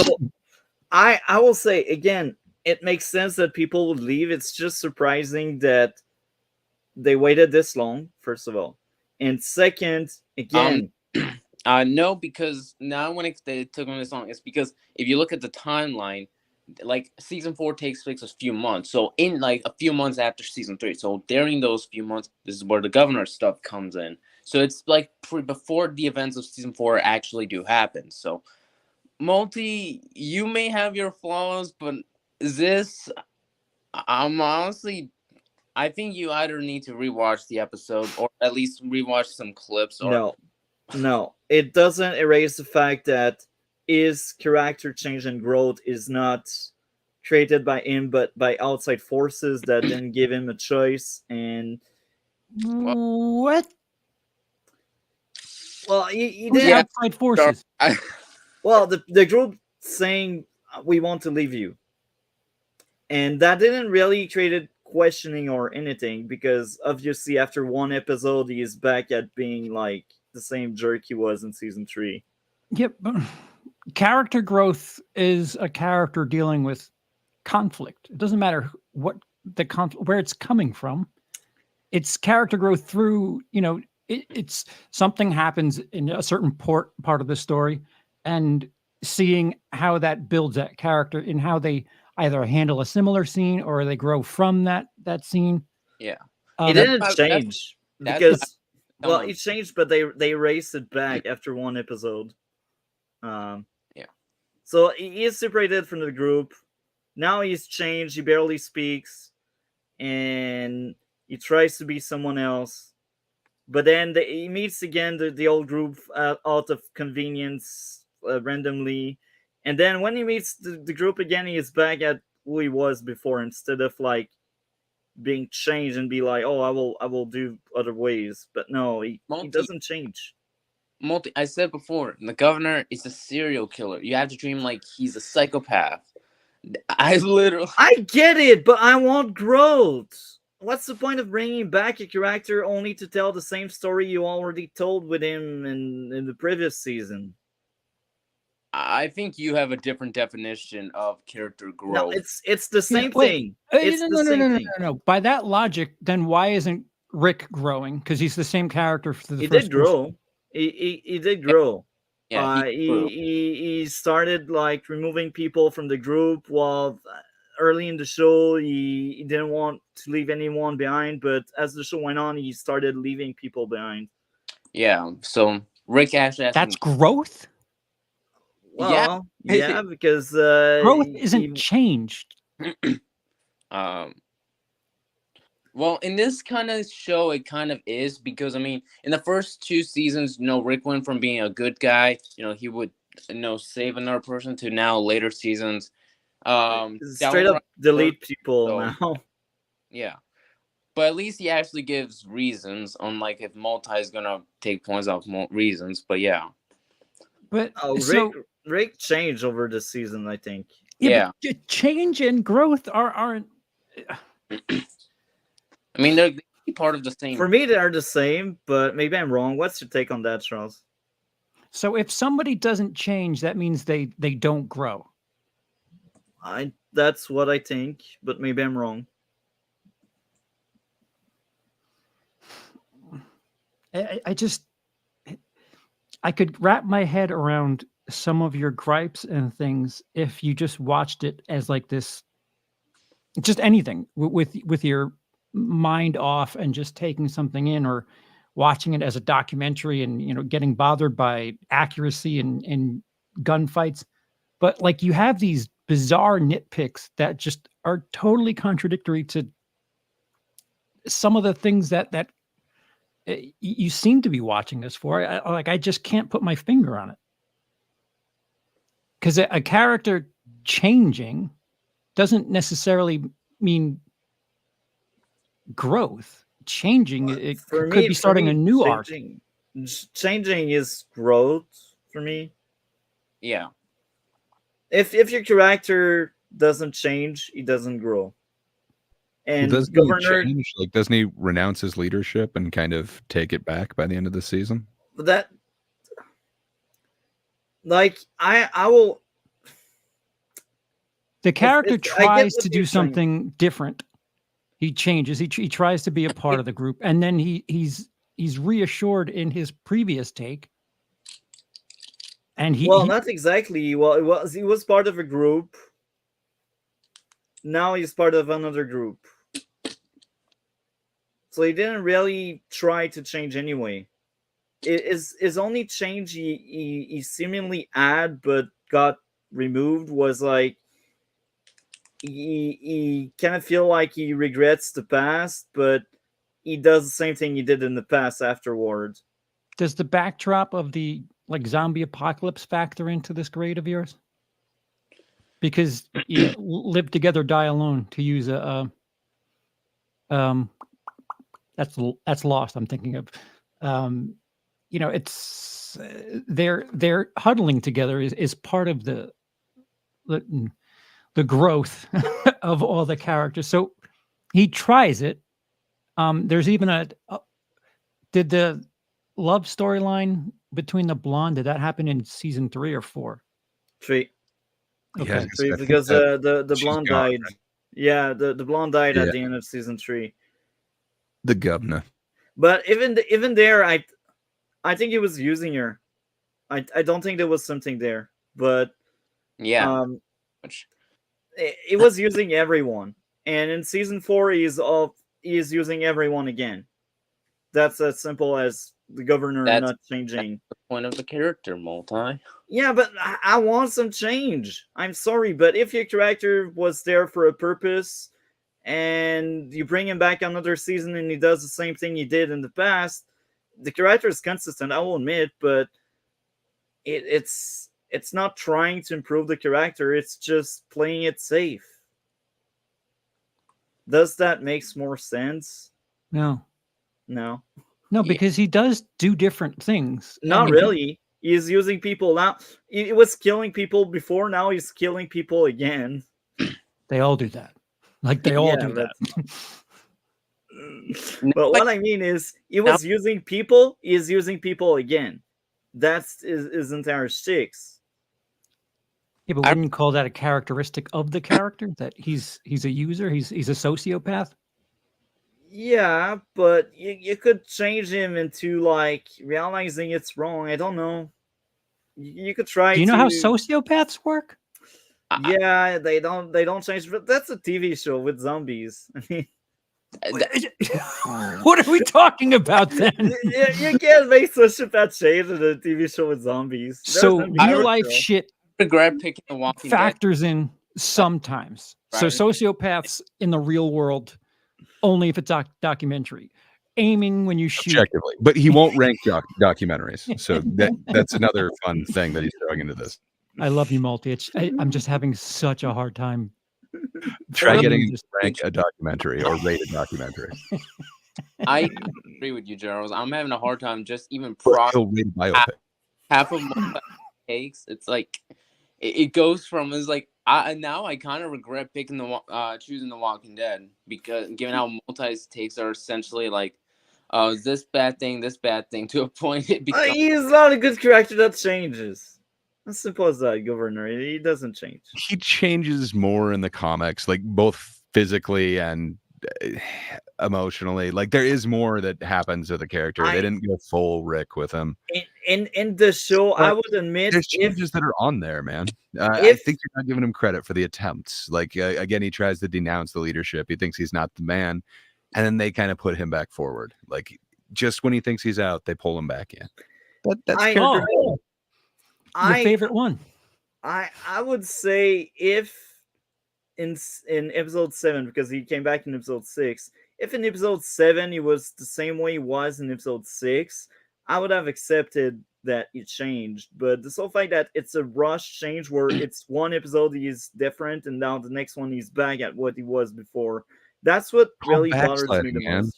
Some of us aren't perfect when we try to make ourselves better. It's just because these writers are lazy, bro. I try to not have sugar, but every once in a while I have a little bit of sugar. Like I'm not perfect, but you know what I mean? Great. I get it. Great. Yeah, I know. Perfect. You're great. You're a perfect man. Okay.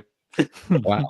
Thank you. They cannot be taken seriously, man. Just like me. Like you hated Civil War for wrong reasons, just like me. So DC, you also have bad takes. But at least my reasons for hating Civil War are at least somewhat understandable, and I can see. Not really.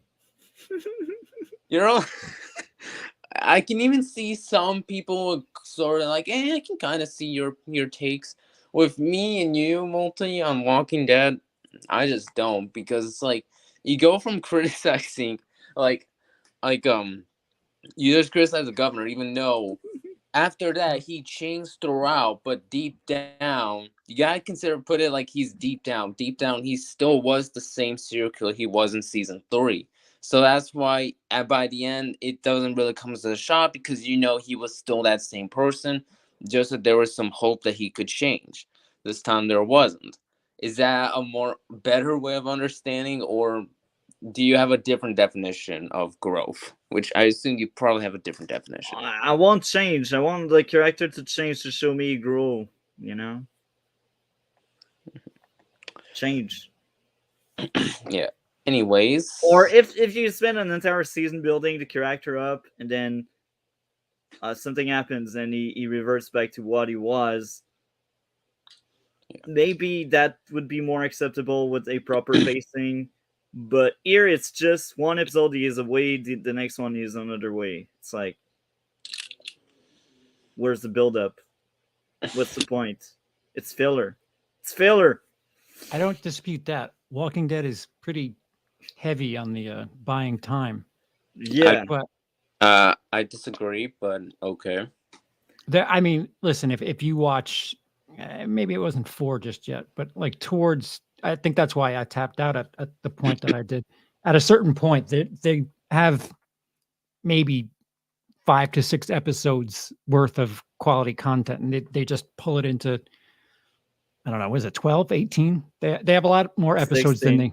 Oh, That was dreadful. What you said right now is exactly all I felt watching season 5 and 4. Actually, 4 that was worse because the next issue I have with 4 is the cast is huge.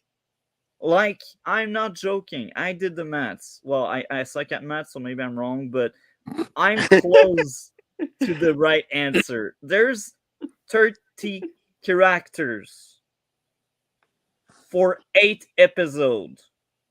And most of them are just there to freaking die. they're changing. They're going from being alive to being dead. That's a change. And then they change from being dead to being a zombie. And then they learn who their Not true threats necessarily are. They have changed. okay. I'm dead.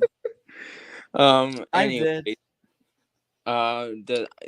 do you want me to give out my thoughts on season 4 multi, or Please, be the voice of reason. I have more issues, but I will let you try to salvage that sinking boat because I don't Alright. think you will save that season. all right, Too soon. all right, all right. So season 4 of The Walking Dead for me is a mixed bag. It's not the worst season. Even then, more watchable than Daredevil. Still, it does have some good moments, some bad moments. So I'm gonna start with the bad first, so the negative. Okay, so negative. I think some of the storylines that they had were honestly poorly executed. Like the flu storyline in the prison arc in the first half of the season, I thought was a great storyline and a great idea because it's like, what can we go beyond humans versus humans and zombies? We go with sickness because, and I like how it adds more of that realistic world that Multi keeps forgetting for some reason. Sorry, Multi, but yeah, I enjoyed that, but at the same time, I thought the execution of the storyline was pretty bad to a point it just made it sour on the season. Plus, you never really know what causes the symptoms, so that's why it kind of was a little lackluster for me. My other problems is Carl, the kid, terrible character. He's just one of the worst characters, for my opinion. I really don't like his character. But yeah. Let's see. Coral. Coral. Yeah. Other issues. The second half with the claimers, or the villains of the second half, are kind of lame. They're pretty forgettable. I mean, the only they don't have that many memorable sequences. And And to be honest, you kind of forget that they're even villains in the show. Kind of Like, forget they exist, bro. Like there's like one scene each dedicated to them until they vanish and you forget they existed. That's Yeah. a change, though. yeah, I think now Charles has a different definition of change, and that's going from this coming from this podcast now. Yeah. But yeah, the reason why I thought the Claimers were lame and forgettable villains is because I never really thought they were bad people in the beginning, apart from the end. Yeah, that's when they become straight up villainous. Yeah, in the first, yeah, that's why I did not enjoy that storyline that much, because they start off as survivors who didn't do anything wrong. Then Rick, of course, just has to kill one of them, and of course the conflict, which yeah. So it kind of made that whole like, yeah, the two blonde girls, Easy and Mika, that's their names. I thought they were pretty annoying characters, and really hot take. The Into the Flowers episode. Well, probably one of the darker and darkest episodes of the show. It is unfortunately for me a little bit on the bland side, because Izzy and Mika were just two characters I not only couldn't care less about, but to devote like that. I will admit, the Into the Flowers scene, disturbing and traumatizing, which is good. Yeah, I saw that scene and it traumatized me for a bit. Yeah, that's kind of the thing that you get from watching this show. But the build up to that great moment was poorly executed. Now I'm going to get into my positives, likes, because I have a lot more than our co-host Multi. Yeah, I think Multi Yeah. needs to list off his positives. I'm after sorry, you. Multi. Multi, I'm sorry. Just sometimes I can't, like, whenever you point out your flaws, it's like, do you even have a single positive to at least say? I have a few positive, but like there's just so much bad in that season that I wasn't done. Like I only sent my first issue and guys disagreed, so I guess I will still move on with my next one. So Well, second, thanks. That was pretty awesome I of mean, us. yeah. I mean, se- go on. go for it, go for it, man. All right. So anyway, some of my positives are I enjoyed the mid-season finale with Governor attacks. Unlike Multi, I actually enjoyed those two Governor episodes, and I thought that they were great episodes, that they set up the Governor pretty well. Yeah, and that mid-season finale attack was World War II feeling style, which I enjoyed. Yeah, I will admit the episodes where the Claimers first appear and Rick's in the house is a anxious episode at best, because of how Rick sleeping and just a survivors comes in, pretty terrifying, and it adds more of the horror stuff, which definitely works for the show. Like I said, the flowers scene traumatized me when I first watched it. Which now I've been able to move past it, but yeah, it's definitely one of the most like what happened kind of things. Yeah. The finale where Rick essentially bits the leader of the Claimers throw. This was actually one of the best moments in the show, I will admit. I almost forgot about it until you mentioned it, but I enjoyed that action sequence. Yeah, And that was proof that Rick is no longer the guy he was before, because now he's straight up bites people. He bleeds them to death. Yeah, which very crazy story. When I first watched that scene, after like when I first watched that in 2022, I saw that that episode. I saw that, and like 5 seconds later, my YouTube my phone gets a YouTube app, and it says that at the time my Marvel's DC Dark of Extinction teaser trailer was essentially removed, essentially dropped, making my mental health go down even more. Which, yeah, very bad timing to have a crazy moment happen, and then that happened. Which, yeah, but I will still admit That scene is still amazing. I love that scene. It's brutal, it's dark, and I love it. And I also like the setup for Terminus next season. That said, This I admit, Terminus was decent.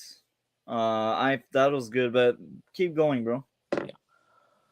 overall, I'm just gonna wrap up. Overall, definitely not the worst season. It has a lot of good moments, but for me, a lot of the episodes are just average, forgettable, and just not that interesting, in my personal opinion. But yeah, I am done now, Multi, because I'm going to get my grade after. So you can Yep. continue your best takes of all time. Okay, so issue number 2, characterization second major example. Katana Girl. She is depicted as merciless due to her past and flashbacks. When she meets again the governor after, let me remind you, trying to delete him in season 3, she tells him that this time around, if she gets the chance, she will end his life. Katana Girl gets the chance later on inside the same episode, and she just doesn't do it. Not out of growth, but because the writer didn't support such process with clear and well-made way. Katana Girl let Governor live, so someone else end up taking his life. That's my Well, issue. It's not because she's like, oh, I will let him live. Like, throughout the episode, she has the intent to delete him until she has the opportunity and she lets someone else do the work. It's just not consistent. It's like doing 180 with your character within the same episode. You're not consistent, or you don't know how to give proper growth. It's a jungle mess there. And I don't think you can defend that, except if Charles has an argument. But Charles, do you have an argument on how to defend this poor characterization? No, the 10 minutes I watched, I wasn't good enough. I've been distracted for a minute. No, it's hard to judge anything. It's just again, when I think I have an idea of how you're judging things figured out, you say something else, and I lose track of where my feet are. So Okay. I guess.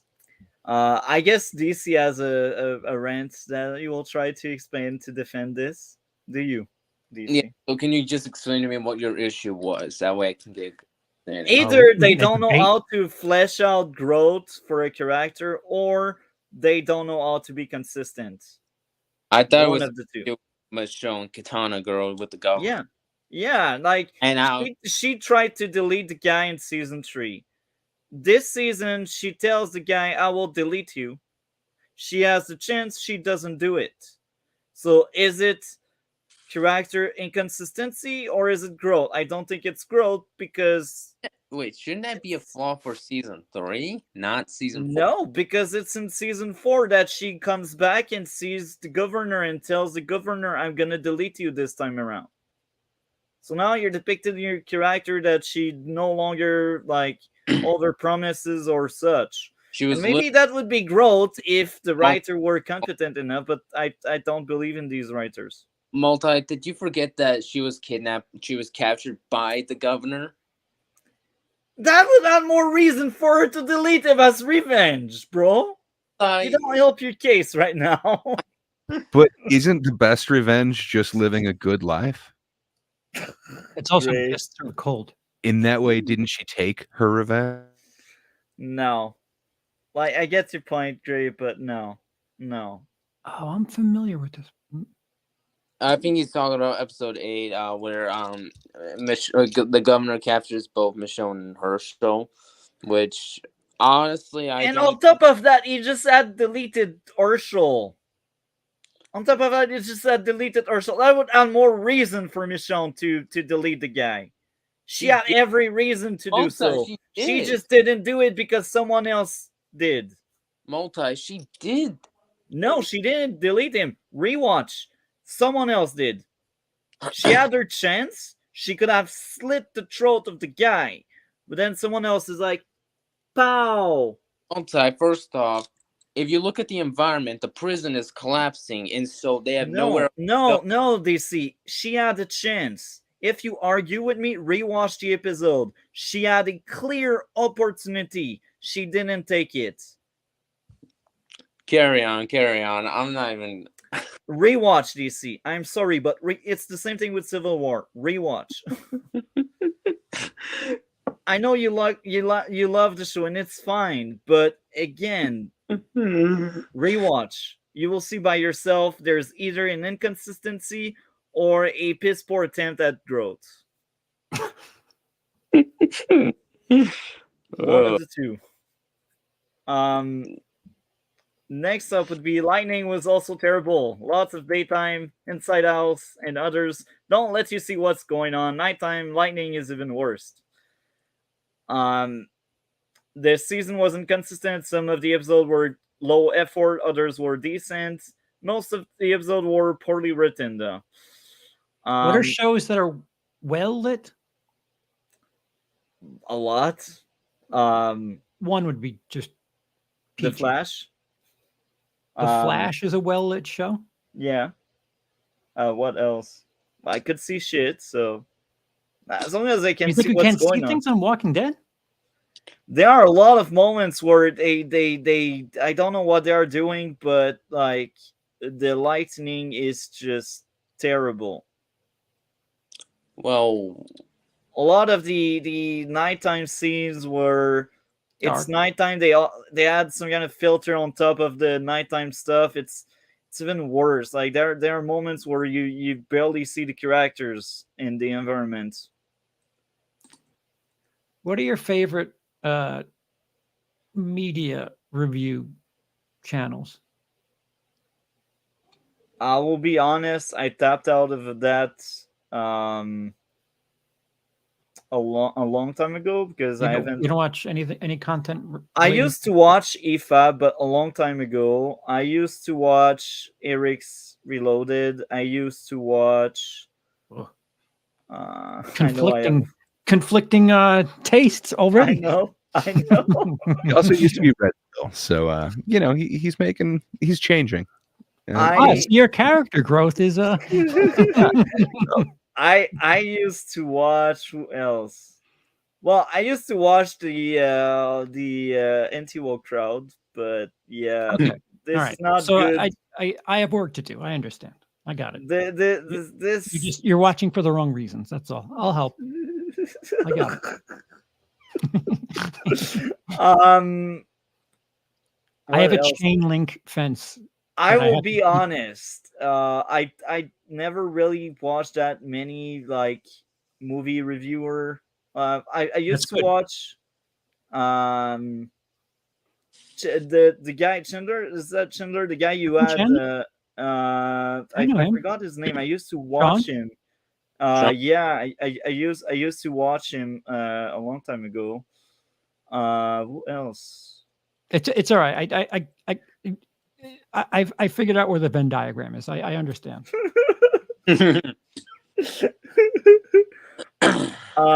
Multi, I asked that because I avoided speaking to somebody that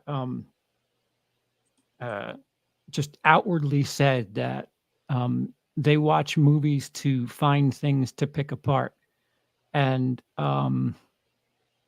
that doesn't feel like somebody who's an enthusiast to me, and I don't understand. And some of the terminology you've used is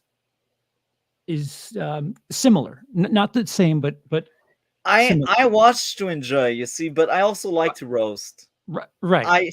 I like both. Okay, if I can roast something, I will enjoy my time. But if I like something, it's even better. That's why, like, I eventually, like, I have a Stargirl video planned because I adore this show so much. It's one of my favorite show out there, and I did many more positive reviews. But even when it's more positive, I still have issues. You know, I feel like you need to treat everything the same way. To be fair, you know, even the stuff you like, it's fine to roast it. That explains your scores. Got it. Even if I like something, Like again, 10. I hated it. 10. if it's good, it's good. You know, if it's good, it's good. But if I got issues, I will point out. That's that's that's the highlight of it. I should say. The story felt contrived. Lots of also contrives. Put the heroin away. I also enjoy Mad Advocate a lot. Mad Advocate is fun. I don't know if you know him. Mad Advocate. Oh yeah. DC knows him because he roasts the Flash, but I'm not familiar with that. Yeah. G.I. Joe. Do you know him? Oh no, I thought you were talking about the like G.I. show or G.I. Joe. Yeah, I used to watch Angry Joe a lot. Oh, okay. I used, but it's been a long time I haven't watched it. But Angry Joe was one of the tops one I was watching. I understand now. You can go back to the show. So yeah, the story felt contrived. Lots of people meeting others in unlikely places that find them. A lot of zombies also appears out of thin air to create tension and break scenes to make action sequence. It's like the story doesn't breathe well. Like, they have a very important discussion for once because most of the discussion they have is filler. But no, let's break out that discussion with the zombie showing up. Well, I mean, instead, let's take our time talking about flowers and coffee and breakfast. Like we don't need a zombie to break that one out. Like, let them have their small talk. But when it's important for characterization, let's break it with a zombie attack. So DC, I know you'll defend that, but I will still disagree. But go for it. Try to defend it. Say for the zombie part, like just because though they show up, there's like what? How many people are in this world? Like 1 billion. So that's why in that case it makes sense. So that's why there's gonna be zombies everywhere, no matter what. You can be in the quote unquote safest state in the United States, in the safest place on Earth. Doesn't matter. There's still gonna be zombies. So it's I think just contrived, bro. Like they have an important talk for once, but it's broke out by damn zombies showing up out of thin air without proper build up, like is something moving or a shot of the zombie before they arrive. No, it's just like shocking value and tension adding stuff. Okay, that I can kind of understand if you at least thought that it was poorly executed. Then yeah, I could kind of see. I can could somewhat accept it, but it breaks the flow, man. Yeah, all of these stupid small talk I ate about this show that they have almost every week just to fill some time. Why don't they break these talk for zombie attacks?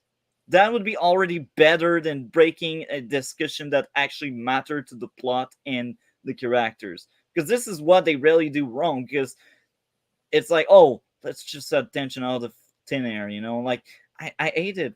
I'm sorry, but it just doesn't work for me. If it's important, let it breathe. Let the story breathe. I don't need a zombie attack to disrupt the flow of what's going on. Most of the show is actually boring and add shit pacing, but you add zombie attack out of nowhere to break like the boredom. I don't know, but you break it at the wrong place. It's like, yeah, choose wisely when you have these stupid zombie attack. That's all I gotta say, man. Yeah, at this point, I give up giving up. I give up hope multi. I just don't know what to tell you anymore, man. Too many characters. The show likes to remove new characters just because they want to be shocking. Said new characters and their death were all filler. Pacing was. It's called The Walking Dead. Do you expect the people to still live? You see, when you make a story and you delete a character, I think the intent should be for other character around to change and grow, or maybe the state of the story itself to change. Oh, that character was a savior, but now he's gone. What does it makes to the story now and the characters? If you just have a random character you don't give a crap about, just end up dying like that, what was the point?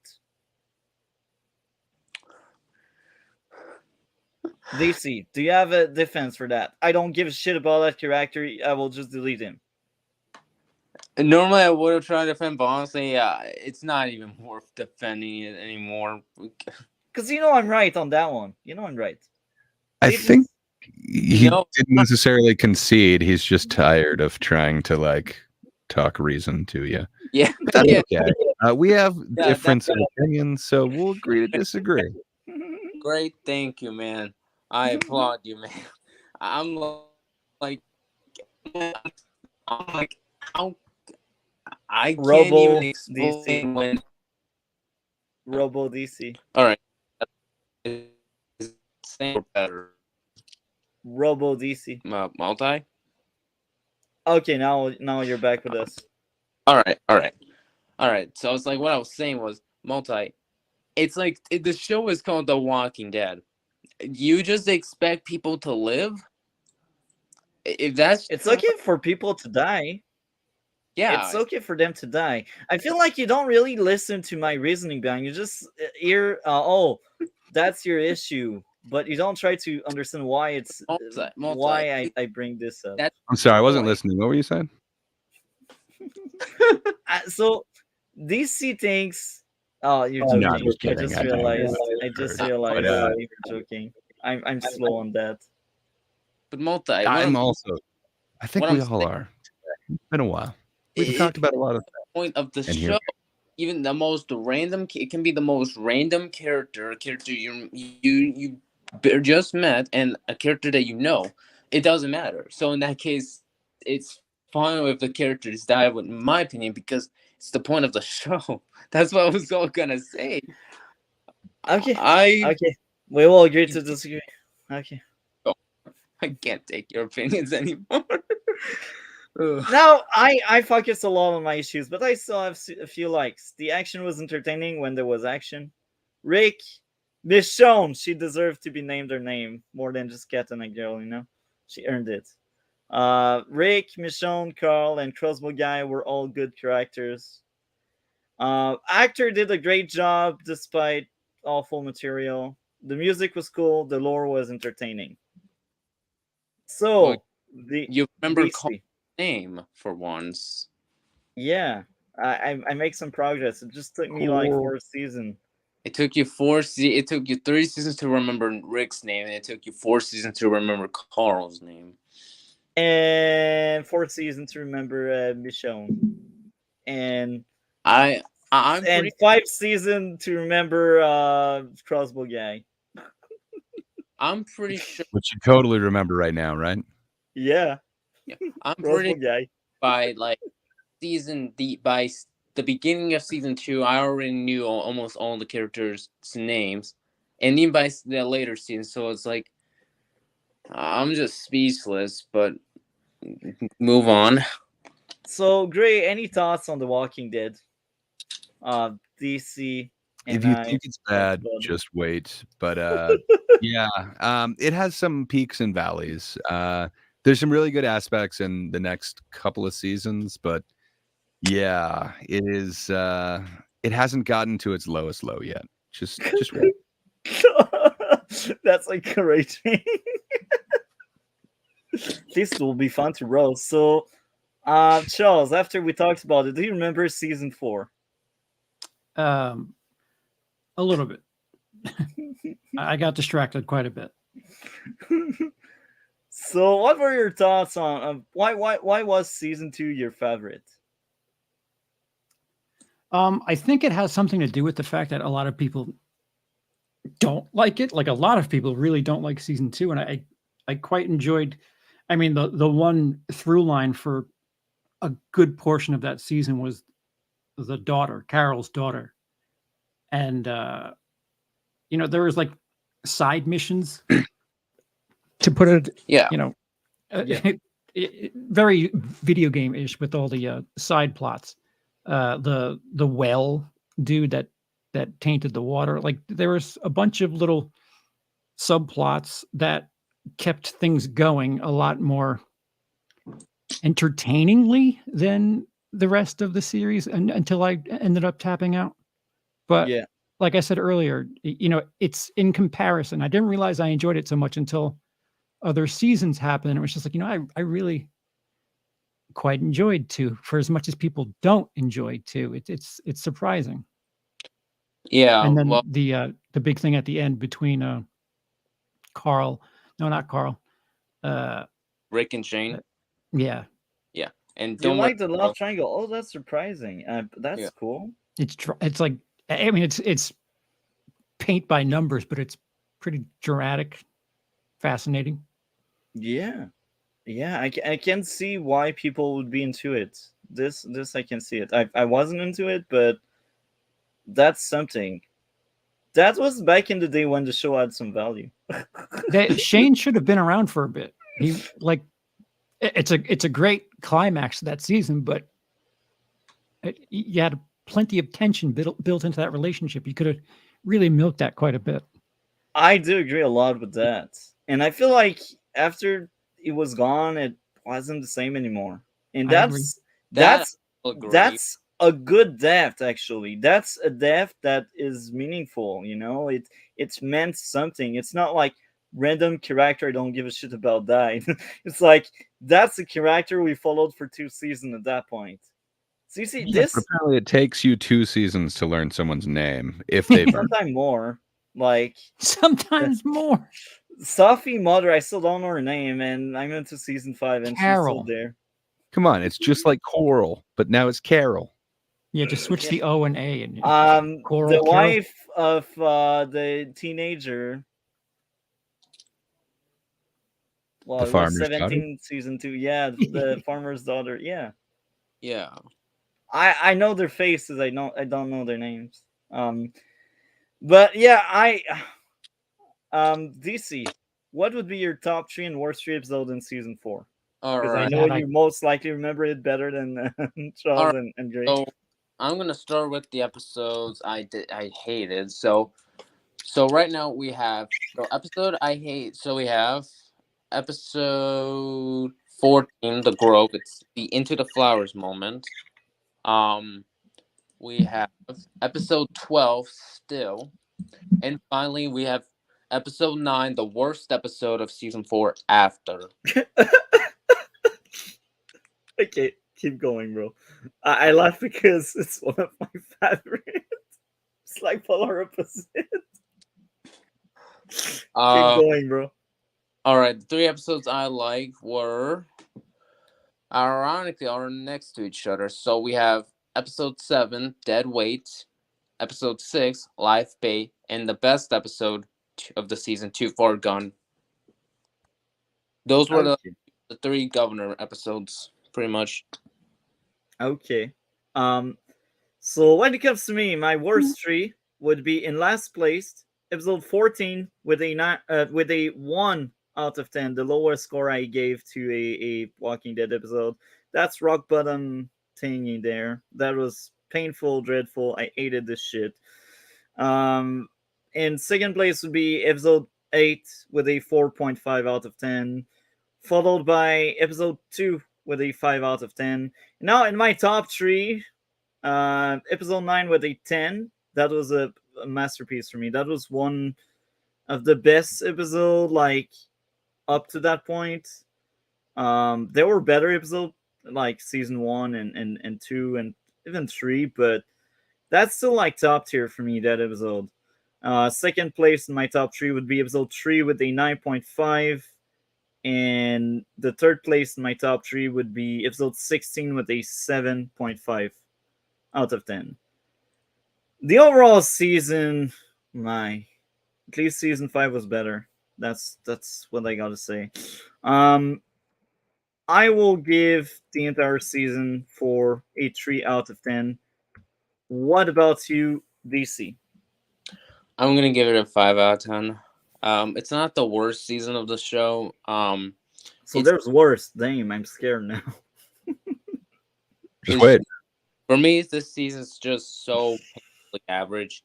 It has some good episodes, some pretty bad episodes, But just the rest of the episodes are just average. Nothing happens to a point they're forgettable. For me, this season's just average. That's all. Okay.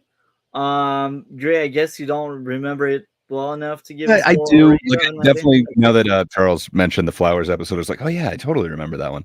So there's a couple episodes that like stick out to me. I agree with what alligator lives matter, Mr. DC is saying. I agree that it just kind of seems average. I'm not remembering any really low lows in this. I'm not remembering that many high highs, but I definitely remember that Flowers episode, and it affected me. But yeah, so I think I'd give the whole season like a 5.5, somewhere around there. It just seemed average to me. But yeah, it gets better for a little bit, and then you'll see it really off its rails. Oh, okay, that's encouraging. Yeah. But again, season 5, I'm almost done watching it for next week. I enjoyed it more than 4 for sure. What episode are you on season 5? I'm very near the end. I've seen 15 of the 16 episode. So you're pretty much done with the season because Yeah. episode I don't think episode 16 may salvage the season for me, but I don't think it can make it worse because I already have good ideas on stuff about season 5. But yeah, what do you want to add, DC? Not much. Oh, I am gonna give props for Gray for saying my new name, Alligator Lives Matters. Okay, well, You seem to forget far too often. This closes off the topics. I look forward for next week. I've seen most of the movies, only our triple or I haven't seen it yet, but I've rewatched the other 3 movies. Very excited to talk about these 3. So what do you have going on your end of the internet, DC? I'm hoping to at least get some recordings for tomorrow. Fortunately, I won't upload today, but just today. I've been trying to get some ideas for uploading. It's just so hard to come up with an idea. But yeah. I also plan to at least get done with season 10 of The Walking Dead. That way, now I can't get prepared for the podcast, but I can give my own personal review of it. That way I can just review the show. I do also plan to just upload more and more of DC songs.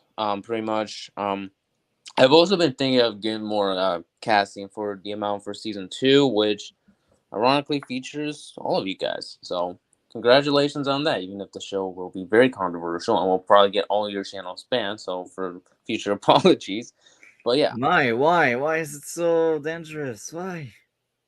Let's just say it's just controversial. Let's just say put it at that. Okay. Anything else? Nope, that's pretty much it. Okay. Charles, what do you have going on the end of the internet? In a little bit, I'll be doing the box office stream tonight. I should have done it yesterday, considering all the things that have come since the reschedule from last night. But it may just be me, but we'll see what happens. At what time are you doing it? 1 a.m. Britain, 9 p.m. Eastern, 6 p.m. Pacific. I'm sorry. I would have been glad to come over if you needed people, but like that's around the time I go at work. It's no problem. Anything else, man? Whether or not I bring it up in tonight's stream, you can watch that darn kid's most recent episode of Thinkers. I talked about something that's quite relevant to the whole Nickelodeon thing, and I kind of wanted to make an isolated video. It's weird I brought that up in that stream before my wife didn't even know that stuff that I brought up last week. So it's just odd how therapy and things come up that are just buried. Yeah, it's I don't know if I should plug it so much as I might. Yeah. Yeah. What was that? I have no idea. It sounded like my brain saying, "Get off the subject." I was thinking an old school TV starting. It but did wow. sound like that.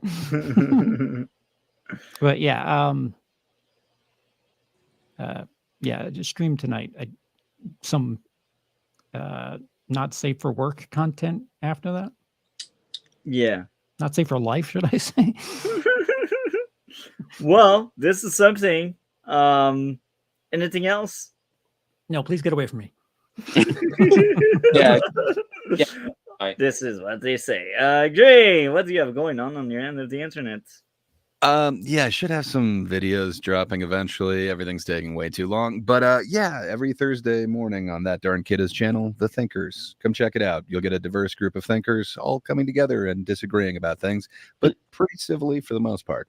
Good times. Tackling For the most interesting part. subjects. Yeah. It's weird personal revelations and such. As if it wasn't for us, you never. No, I'm just kidding. That's so amazing that we were able to all kind of be there for that kind of revelation for him. That's amazing. I've had a couple of personal ones on there as well. Yeah. I don't think we have anything too serious that we're covering this week, but you never know. Someone on the panel might have a breakthrough. It's a good time. Come and check it out. What do you have going on, Multi? Still cooking. Like I got my Naruto power scaling tier list almost done. Future stuff will be a Stargate video once I get to rewatch the entire show. That's why it takes me so long, because I got so much things to do, but that's something. I cannot wait to talk about Stargate again. My favorite show among many. Outside of that, maybe gaming stream at some point when I will have the time. So yeah, not that much. Excited to talk about stuff tomorrow on the Window to Our Mind. Anyhow, outside of that, not that much. I'm boring. I'm sorry, guys. Doesn't sound like you're boring. Sounds like you're quite busy. I'm busy, but I'm on the outside. I'm boring, but in the inside, it's Yeah. I'm occupied. I keep myself occupied. I like it. I like being occupied. Always the mind on something. And this shall mark the end of this stream. Thank you guys again. That was a blast.